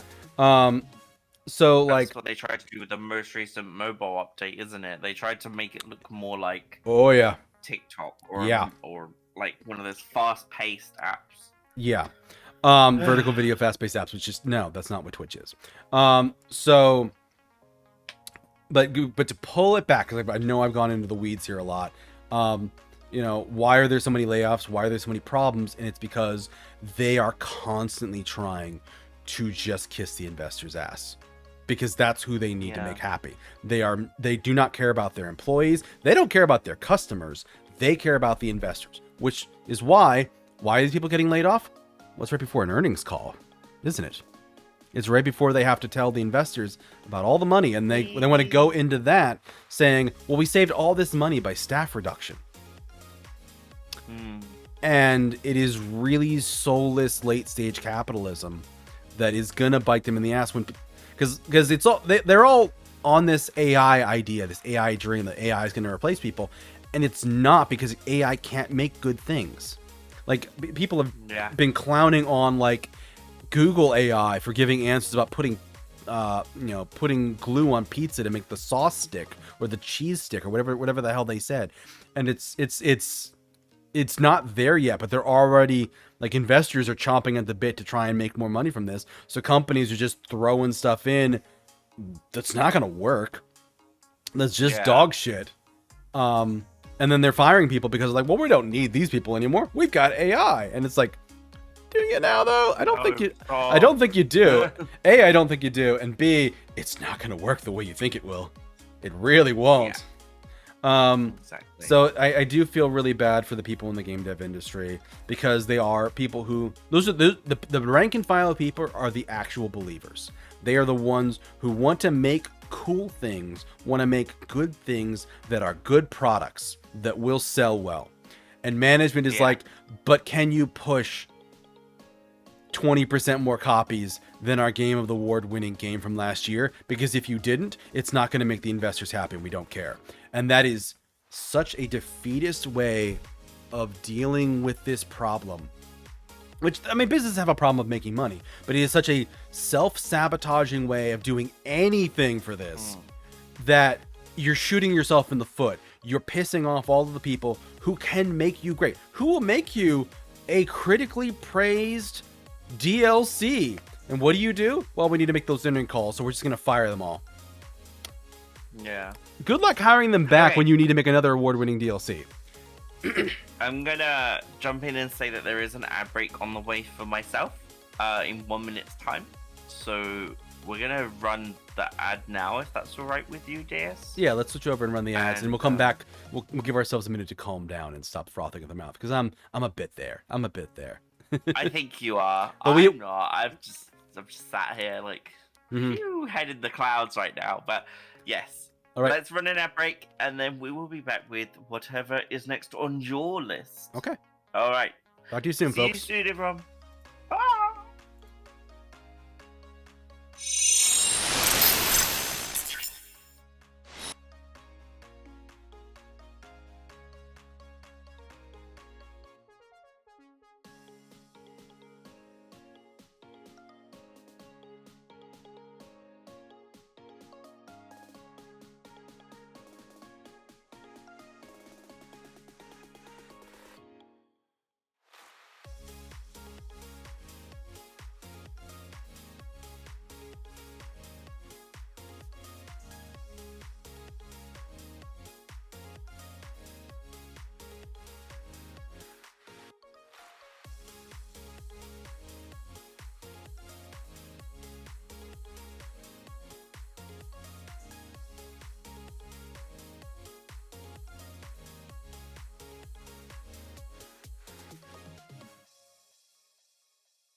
Yes.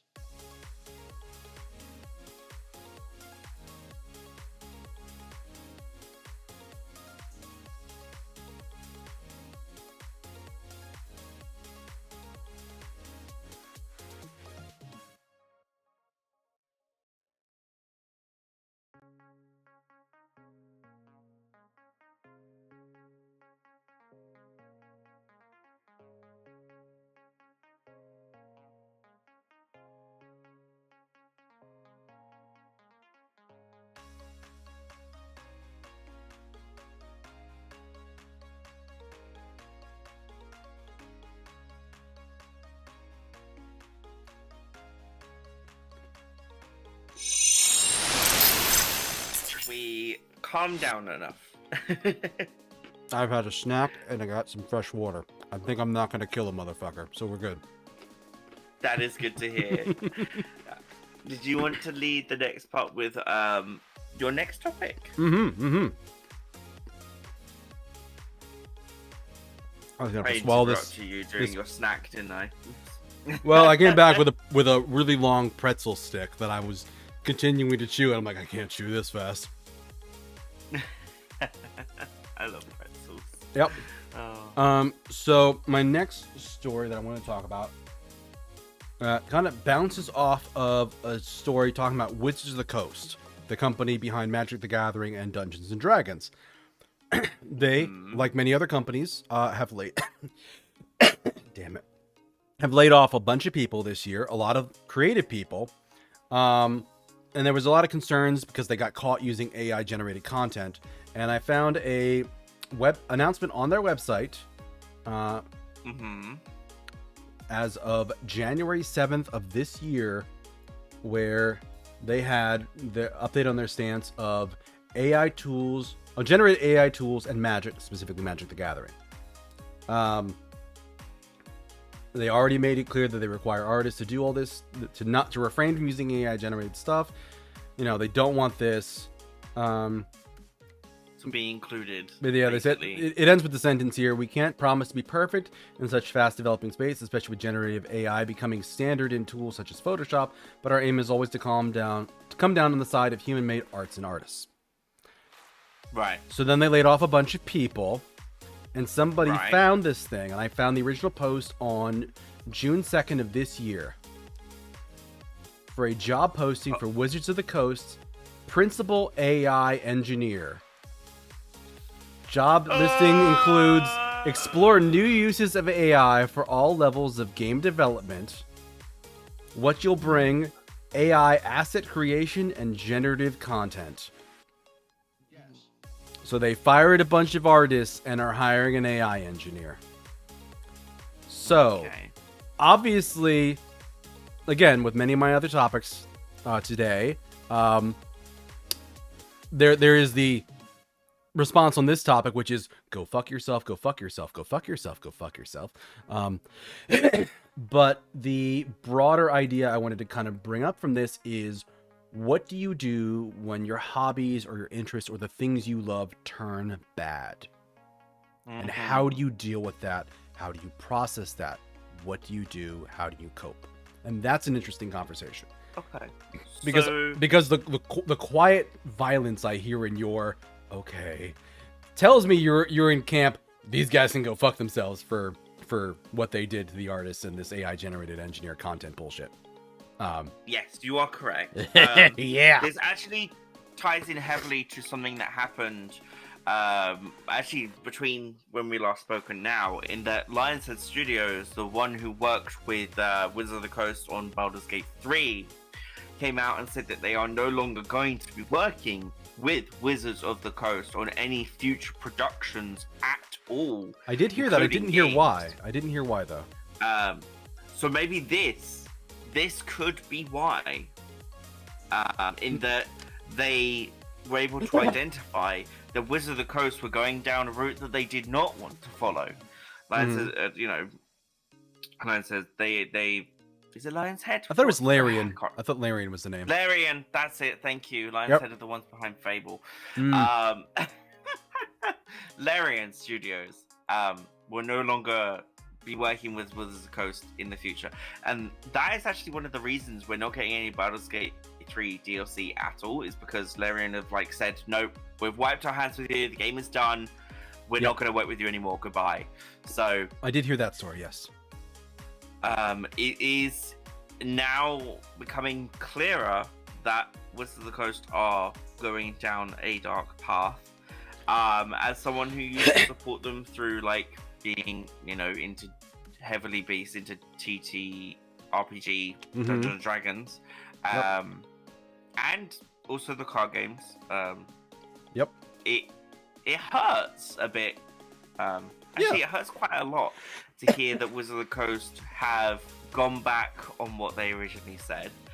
As for how to cope with it, I don't think there is any one way to cope with something you so highly supported and was so ingrained in as part of my life. There is, hi Ink, welcome in. Hi, Ink. There are YouTube channels that I still watch that still have people playing Dungeons and Dragons that I follow and such. But as for whether I'd go and buy models or one of the new books that comes out that's based on Dungeons and Dragons or something like that, or something Wizards of the Coast brings out, I wouldn't do that anymore. I haven't had an interest in that for some time.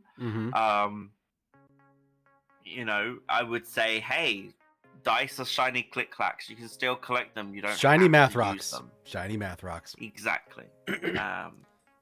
So yeah, I'm gonna stick to my dice collections, but I'm not gonna get anything Wizards of the Coast based anymore.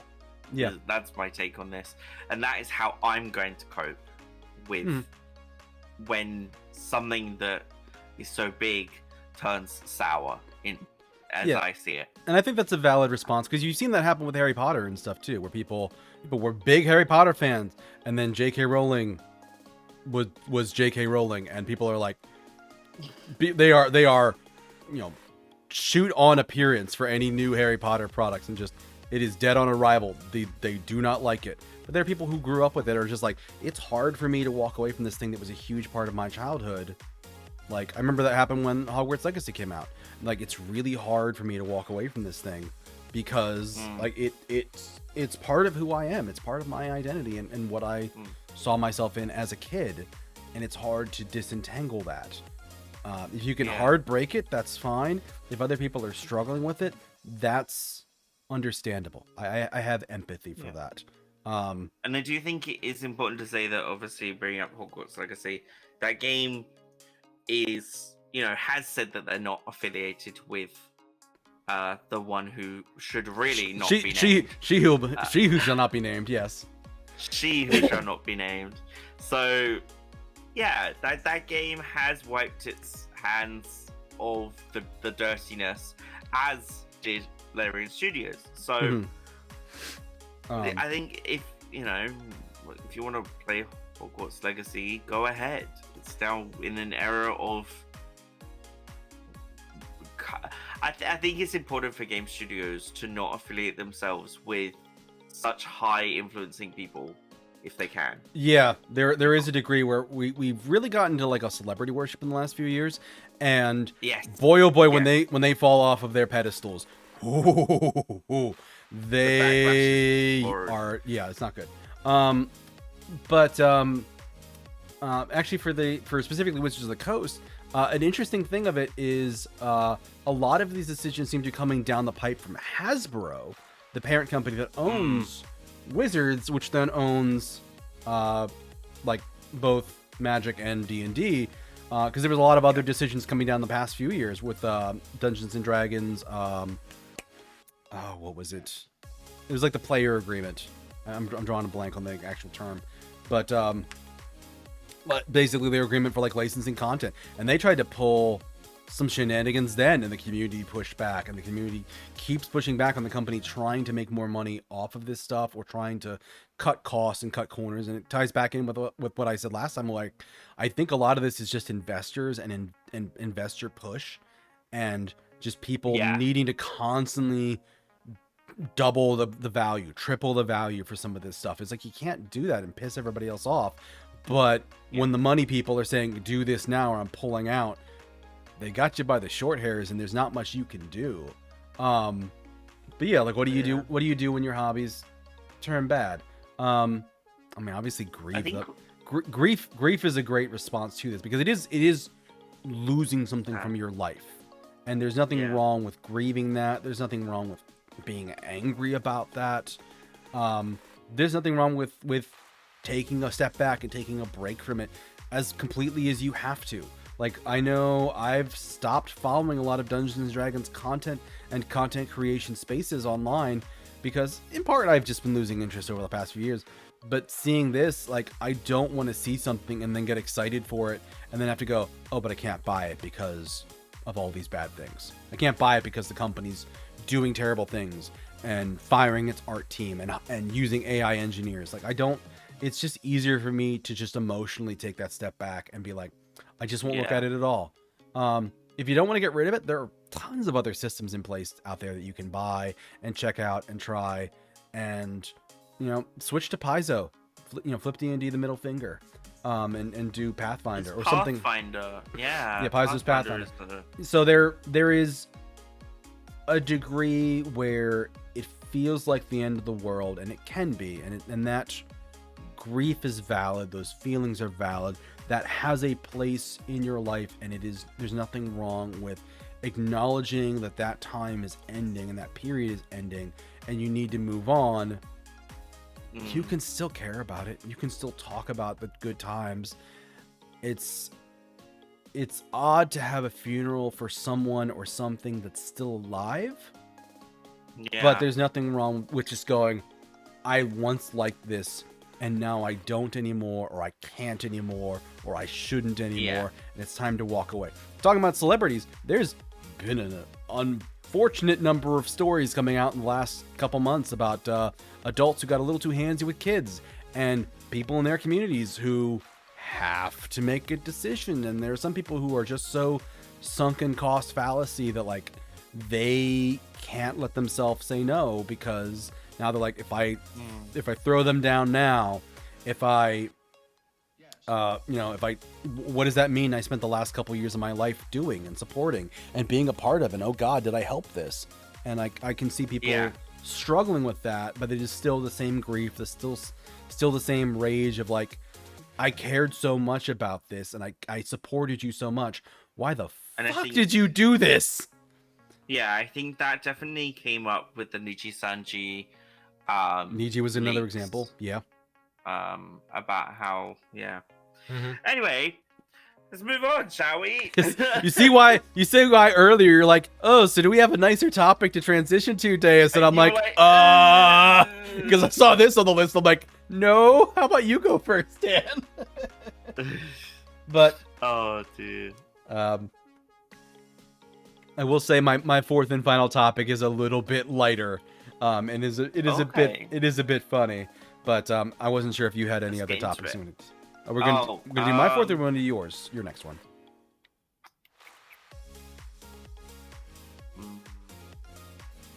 Can you transition from my heavy topic to anything else? I don't think so. Okay. I don't think I have anything else on my topic list. Okay. So we'll jump to my last one then, and then we can just kind of we'll get into a quick fire a few things if we want to. But I called this one "Communication and How to Get Your Message Across Without Getting Flamed on the Internet." Oh, okay. So this came up from somebody posting a video where they were talking about wanting to put a pause option in FromSoft Souls games. They wanted to advocate for that because most of the games are designed for the online only, for an online mode. So you can't really pause that. And even if you play offline, they still don't enable a pause feature. It doesn't work. But some of their other games like Sekiro, which has no online feature, I don't think, you could pause that anytime. It's perfectly fine. So they're trying to advocate for putting this into the game, which is fine. I'm on board with this topic. This is a fantastic idea. Let's do that. Why do they think this should be included? Well, they think it's valid for things like a situational disability, like having a child. That was their example, for which the internet went, I'm sorry, did you call being a parent a disability? And the person's like, no, it's just an internal technical term. It's actually a dev term, and people are like, oh, so parents are actually disabled? Who's a dum now? And like other people, it was bad. It was a bad topic. It was a bad way to talk about it. And they got flamed, and it didn't matter that their friends came in and went, actually this is the official Microsoft term for it. Here, look at the book. You see it in the book. It's there in the picture. It's a short-term situational disability because you're a new parent and you have to watch the baby. And people are like, so babies are disabilities then, are they? And they're like, that's not what we're saying. You're conflating them. These are not the same terms. Listen. I used to suck at communication. And then I got so frustrated at being bad at it, I worked at it. And now I get to live in a world where I get to watch people say stupid shit like this and get flamed on the internet for a thing that I'm like, ooh, don't call parents disabled. Don't use that word in that context. Well, it's not that context. No, it really is. It really is. So I'm on the opposite end of this. I disagree with you there in that I agree with context with what Alana Pierce was saying. Yep, you know this one. So I'm 100% in support of the way that was worded because it is true. You can't just you know, baby's crying, you can't just pause Elden Ring, go and sort out the baby. Exactly. Well, I think Elden Ring you can. No, you can't. Say, like Dark Souls. Elden Ring, you cannot. Elden Ring is online always. Yep.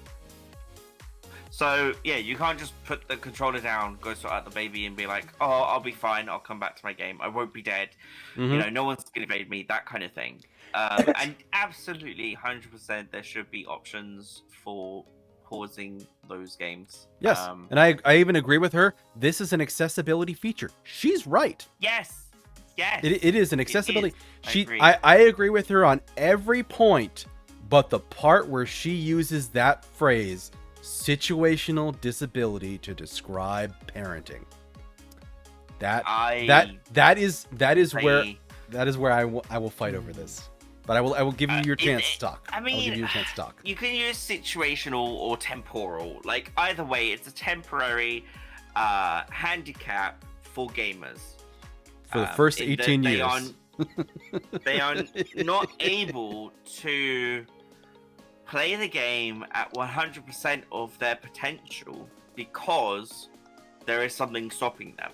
Mm-hmm. Whether that be something that's going to need their attention, or, you know, they have to put the controller down, or because the baby's crying or something. You know, who knows? Yeah.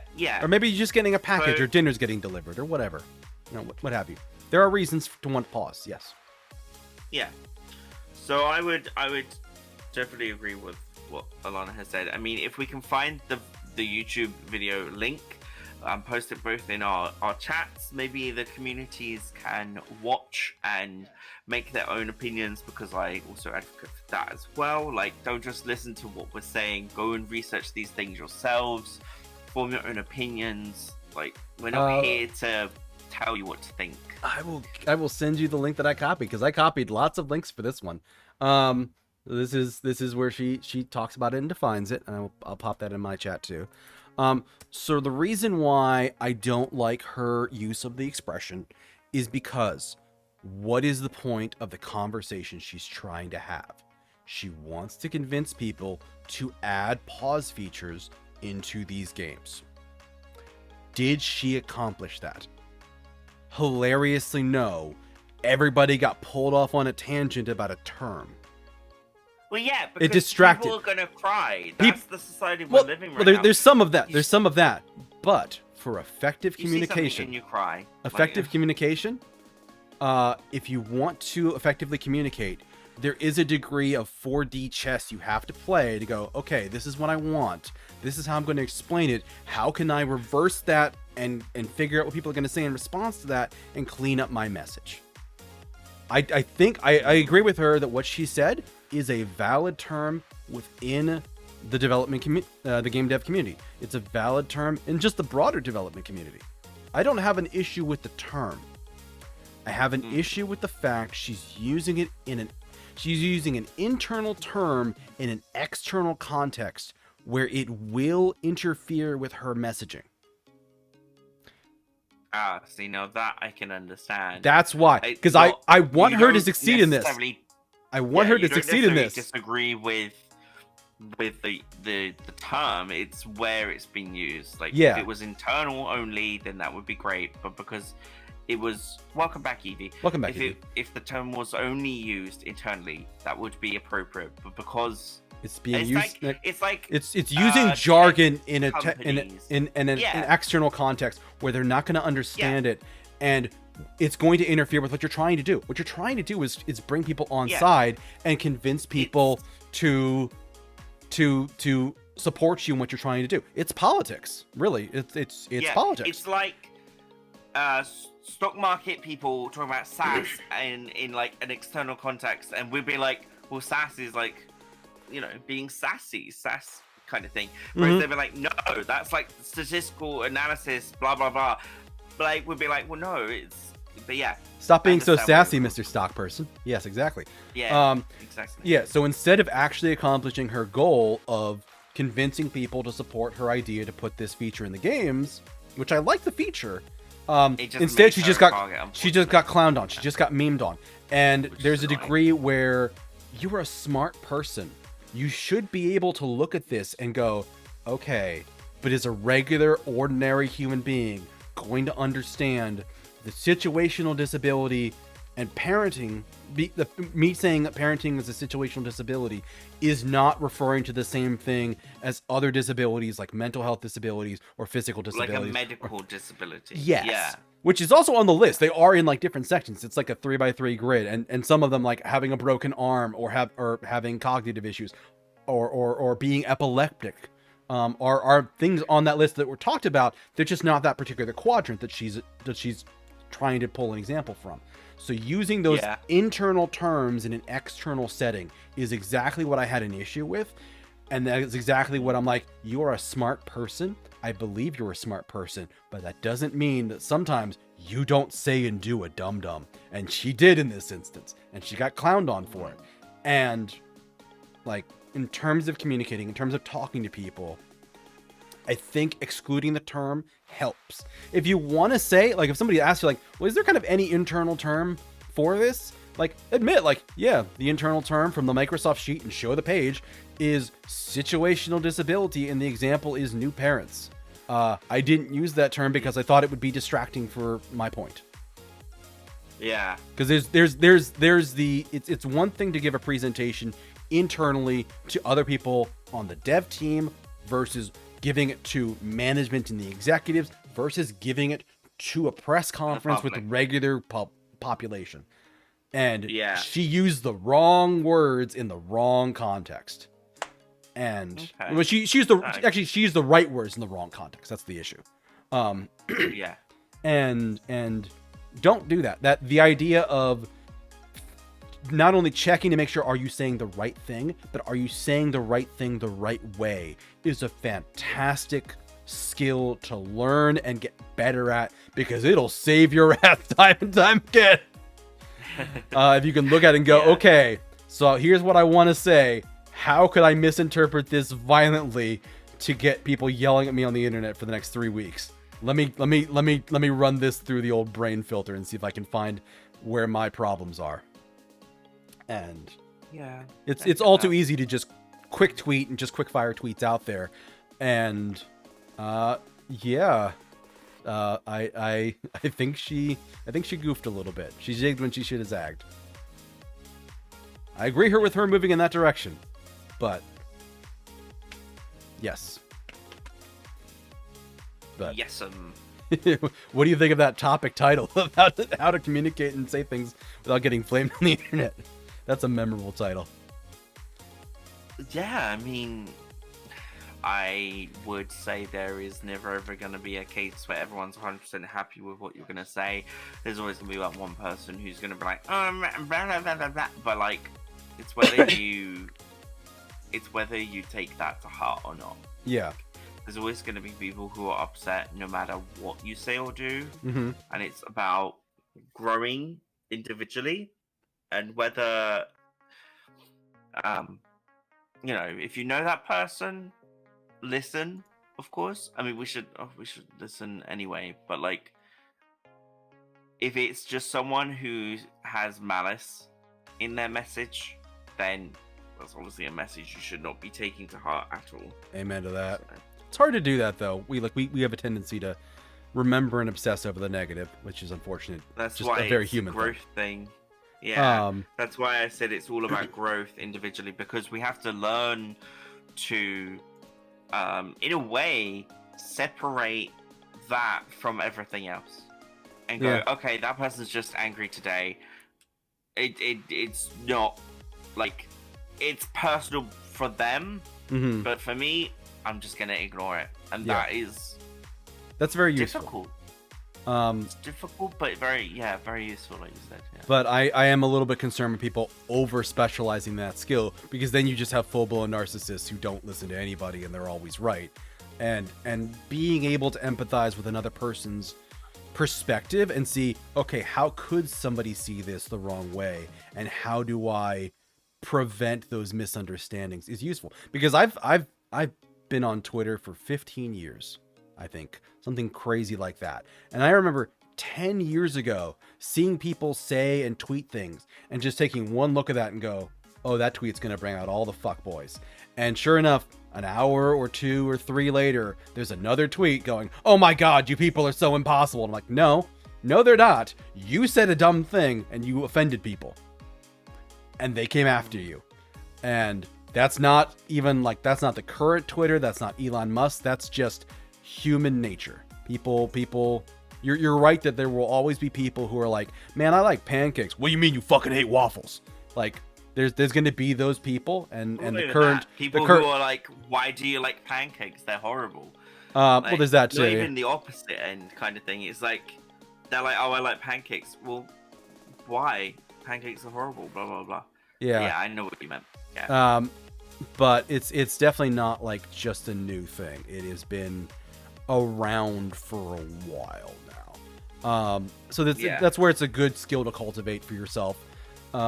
Not even, I mean, it's fantastic for content creation because you can stop yourself from blowing up for all the wrong reasons. But also just like in life in general, it's a very good skill to learn because then it's also, it encourages empathy. It encourages looking at things from multiple perspectives, which the world could always use more of, I think. Yeah. More empathy. More empathy, everyone. Yeah, and even if it is just, I'm going to empathize with you because in the end, that means I won't get my ass kicked in online on Twitter for afterwards. Well, I'm not sure I can agree with that. I think if we only learn how to better say things by putting things out there as they are. Just I'm finding a self-motivating reason to do it too. So there's some validity to that. Yeah. But that was my fourth and final topic. What do you think of that one? But that was a good thing to close on. You were closing our chatting stream with a topic about communication. Yes, it's all cyclical. Well, I don't have any other topics. I'm sorry. Okay. That's it. That's fine. Any other quick-fire things? I mean, there's been a bunch of controversies over the last, 3 months, I think it's been since we last did that. I mentioned a VTuber selling merch with a design they didn't have earlier, and I haven't heard much from that person since, probably because I blocked them. I wasn't really enjoying their content much anyway, so it's not that big of a loss for me. Yeah, fun thing to do with the internet. If you don't like something, stop watching it. It saves you so much time and energy. Spend your energy on the things you love. Exactly. And that goes back that goes back to my third topic about what do you do when a hobby turns bad? Spend your energy on something that brings you more joy. Exactly. Yeah. I 100% agree with that. Yeah. Any other quick fire things from me? I don't think so. No. Sorry. I don't have anything else. That's fair enough. But yeah, it's been a little while since I've been able to pop around to your streams. I have changed my schedule, which is a new thing for me. I'm doing more weeknight streams rather than weekends because I realized I need days off, and I desperately need days off, and I've been working 7-day weeks for 8 months, 9 months, and I needed to stop. So I'm in the evenings now. Yeah. Which unfortunately means when can people catch you next then? I'm probably going to be next streaming tomorrow night on Monday at 6 p.m. Eastern U.S. time. Eastern Daylight Time. For the Kingdom people, that's 11 p.m. for us. So yes. And then I think I'm doing Mondays, Tuesdays, and Fridays. I am currently finishing up Tavern Talk, a fantasy visual novel that I've been playing a lot of. That will be coming to the channel as well here. It is because of you, actually. So. Yeah, I'm an influencer. Nice. About time it happened. But no, it is a very good visual novel. You're going to enjoy it. LGBTQ plus friendly. Lets you pick your pronouns when you first start a game. It's great. Good. Also, cute mascot character. I think you're going to love them. I'm also playing War Groove, which is a fantasy-style tactics game. People have been comparing it to Advance Wars, which it basically is very similar to. I'm playing through just the regular campaign of that. I don't know that game. I'm going to be playing off-stream because of you. Well, I'm playing it because they have a sequel out, and I'm like, I wonder if I should buy the sequel. I probably ought to play the first one. I'll I get don't. that story. Yeah, I don't know how much more of it I'm gonna play on stream because it's kind of a quiet one, but people also like kind of just like having a chill night, hanging out without Yeah. like big fancy things. And then I have like my Tuesdays are usually just kind of some kind of variety night. I sometimes do game reviews until Steam tells me I've done too many and they're locking me out for a while. That happened. That Oh, yeah. happens? Yeah, I think it was a mix of I did 25 in a night, and also in some instances I would try to submit the review. I would get an error and just tap the submit button again. And I think Steam saw me as like being a little sussy for doing that because I know I submitted 25. I probably pressed that button more like 40 or 50 times in 2 hours. And that probably looks a little suspicious to them. Probably. A lot of reviews, yeah. I got a thing back from Steam about one of them. This is actually kind of funny. Let me look this up in my emails. Where was it? So Steam emailed you back about a review, or Congratulations, you've received a community award. Awards are given by members of the Steam community to express their appreciation for something you posted. Your awards are now displayed alongside your items online. Here's your award and all the cool stuff you get for your review of Elden Ring Shadow of the Erdtree DLC. I gave it a negative review and bitched about it. wait, what did you say? Without spoilers, because I will avoid that, I criticized the map design and described it as it felt like the whole zone map was a dungeon, a legacy dungeon, which is the term used in game, that had its own side paths and stuff that felt like it led to other legacy dungeons. And I didn't like that because it felt very maze-like and very easy to miss things. And some of the paths were like, there's one path to get here. Like, there's a plateau that you can only get to because you're walking down a road, you talk to some NPCs, the main quest is further down the road, but you have to turn back around and look at a cliff behind you, and there's a small rock path up this. And if you don't find that path, you don't get up to that plateau or get any of the items on it. So Wow. I didn't really like the design's standpoint. I didn't like the scaling that they did for it. Because you basically found items that gave you buffs for your scaling, and it kind of forced you to explore this large map that was a pain in the ass. But also, you then also couldn't outlevel the content. It was an RPG that no longer acted like an RPG, and I did not like that. I understand why, like, when it first happens, you need to like deal with that. Because those people will come in at level 500 and just clown all over the place. But I had a problem with that, and then I had big problems with the final boss. I had big problems with the final boss. Did not like him at all. Okay. Can't go into spoiler-free details about that, but that's a big-ass chunky paragraph of me just bitching about him. But it's funny that that's what Steam is like, we think you did great work with this. I'm like, did you read my review? Did you? I think how community awards work is that other people can give them to you. Probably. So, but it's still. What was the award you got then? It said treasure is what it said. Oh. So it's just like a little like icon or emote or something. Yeah. Yeah. I'm actually curious if anybody like found my review helpful. 6 people did. 6 people found my review helpful. Good. So you might do some more and reviews and things. Or... Yeah, this is like the 3rd or 4th time I've done review streams. I try to do them like maybe once a month. I will eventually run out of things to review. But for now, definitely like I'm catching up with some things. But yeah, 6 people found it helpful. 2 people found it funny. Because I was raging. Okay. Yeah, so usually my Tuesdays are kind of up in the air. I had a couple of ideas before I caught COVID, so that's gonna fuck with some of my plans. But up and coming, I have met yet another Persona 5 fan. I know you are a fan and playing it currently. Me. And well, in addition to you, I met another one. So I will probably start playing Persona 5 in the near future. I don't think I'll jump to it right away. Because I don't know when Bloomtown's coming out. It might come out I might start Persona 5 and Bloomtown could come out the very next week, and I'll be like, damn it. Yeah, you'd be like, no. So there's a question, but I will say Persona 5 is going to be coming in the nearish future for me. And there's a question of how much time I want to invest in that, or if I want to do more variety streams, or if I just want to go hard into Persona 5 for 2 or 3 streams a week for that. We will see.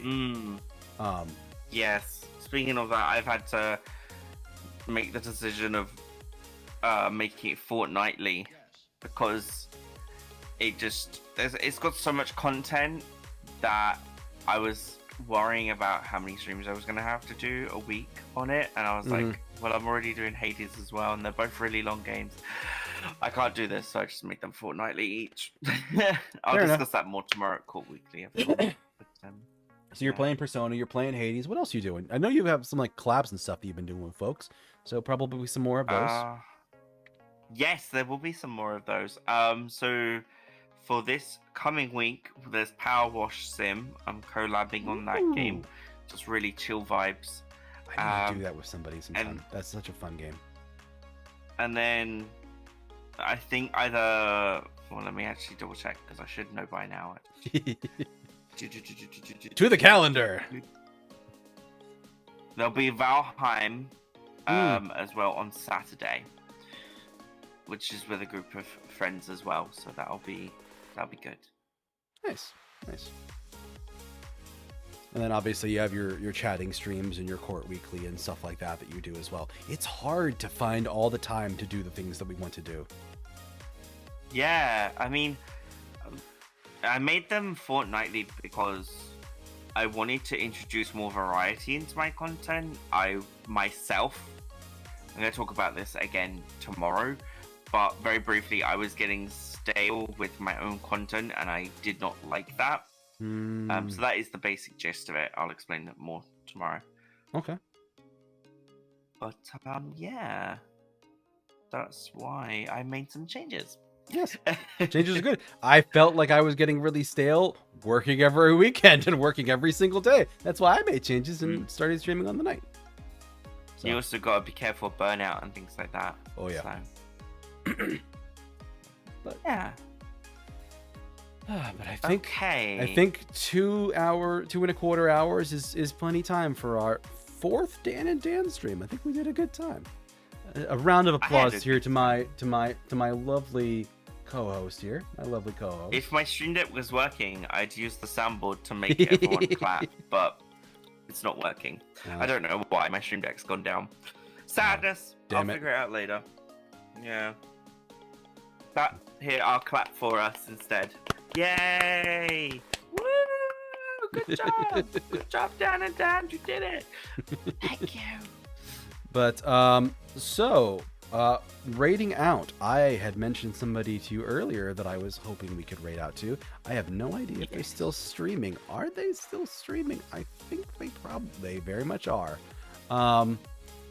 So give me 2 seconds to get to the page I need to. With the stream deck down, I have to navigate. Fair. Differently, which is annoying. I do see them online still. So. Okay, so what kind of raid message? Do we want the double Dan raid? Is that what we're going for raid message wise? How about like double Dan birthday raid? Okay. Let me type that out. With our own individual raid messages, of course. Yes. Emotes, I'm going to say. Right.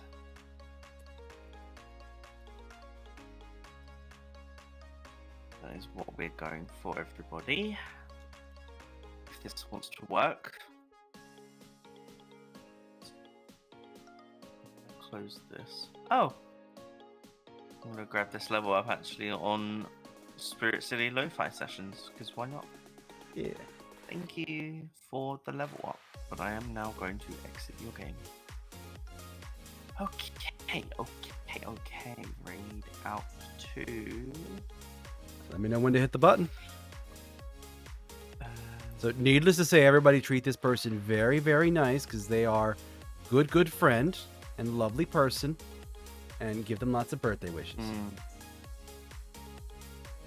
Yes. But I posted my raid message in my chat too. Oh god, I haven't used. I haven't raided in a while, and it's got that new menu that you're trying to figure out, eh? It's horrible. I've got to click a filter for following and like. I do like it a little bit more than the old one, because the old one's always like, oh, who's your most popular follower? Iron Mouse. You want to raid Iron Mouse? And I'm like, for the billionth time, no. I don't want to raid Iron Mouse. I don't have a big enough spine to do that. Give me a second. Okay, I have found the individual. This Mhm. is just. Oh, it lets me raid preview. Okay. Alright, that's good then. Yeah. I am just. Oh god. Oh no, it brings their thing up. Yeah, but it doesn't play. It shows you if they subscribe to you? What? I hate that. I hate that. I feel like that's intrusive. I don't want to know if someone's subscribed to me or not. Anyway, I tap the button on my end to get the raid started. So. Okay. Yeah. But thank you all for joining us. I hope you have a wonderful rest of your morning, afternoon, evening, night, wherever it is in your part of the world. Take care, everybody, and we will see you again later. Bye-bye. See you next time.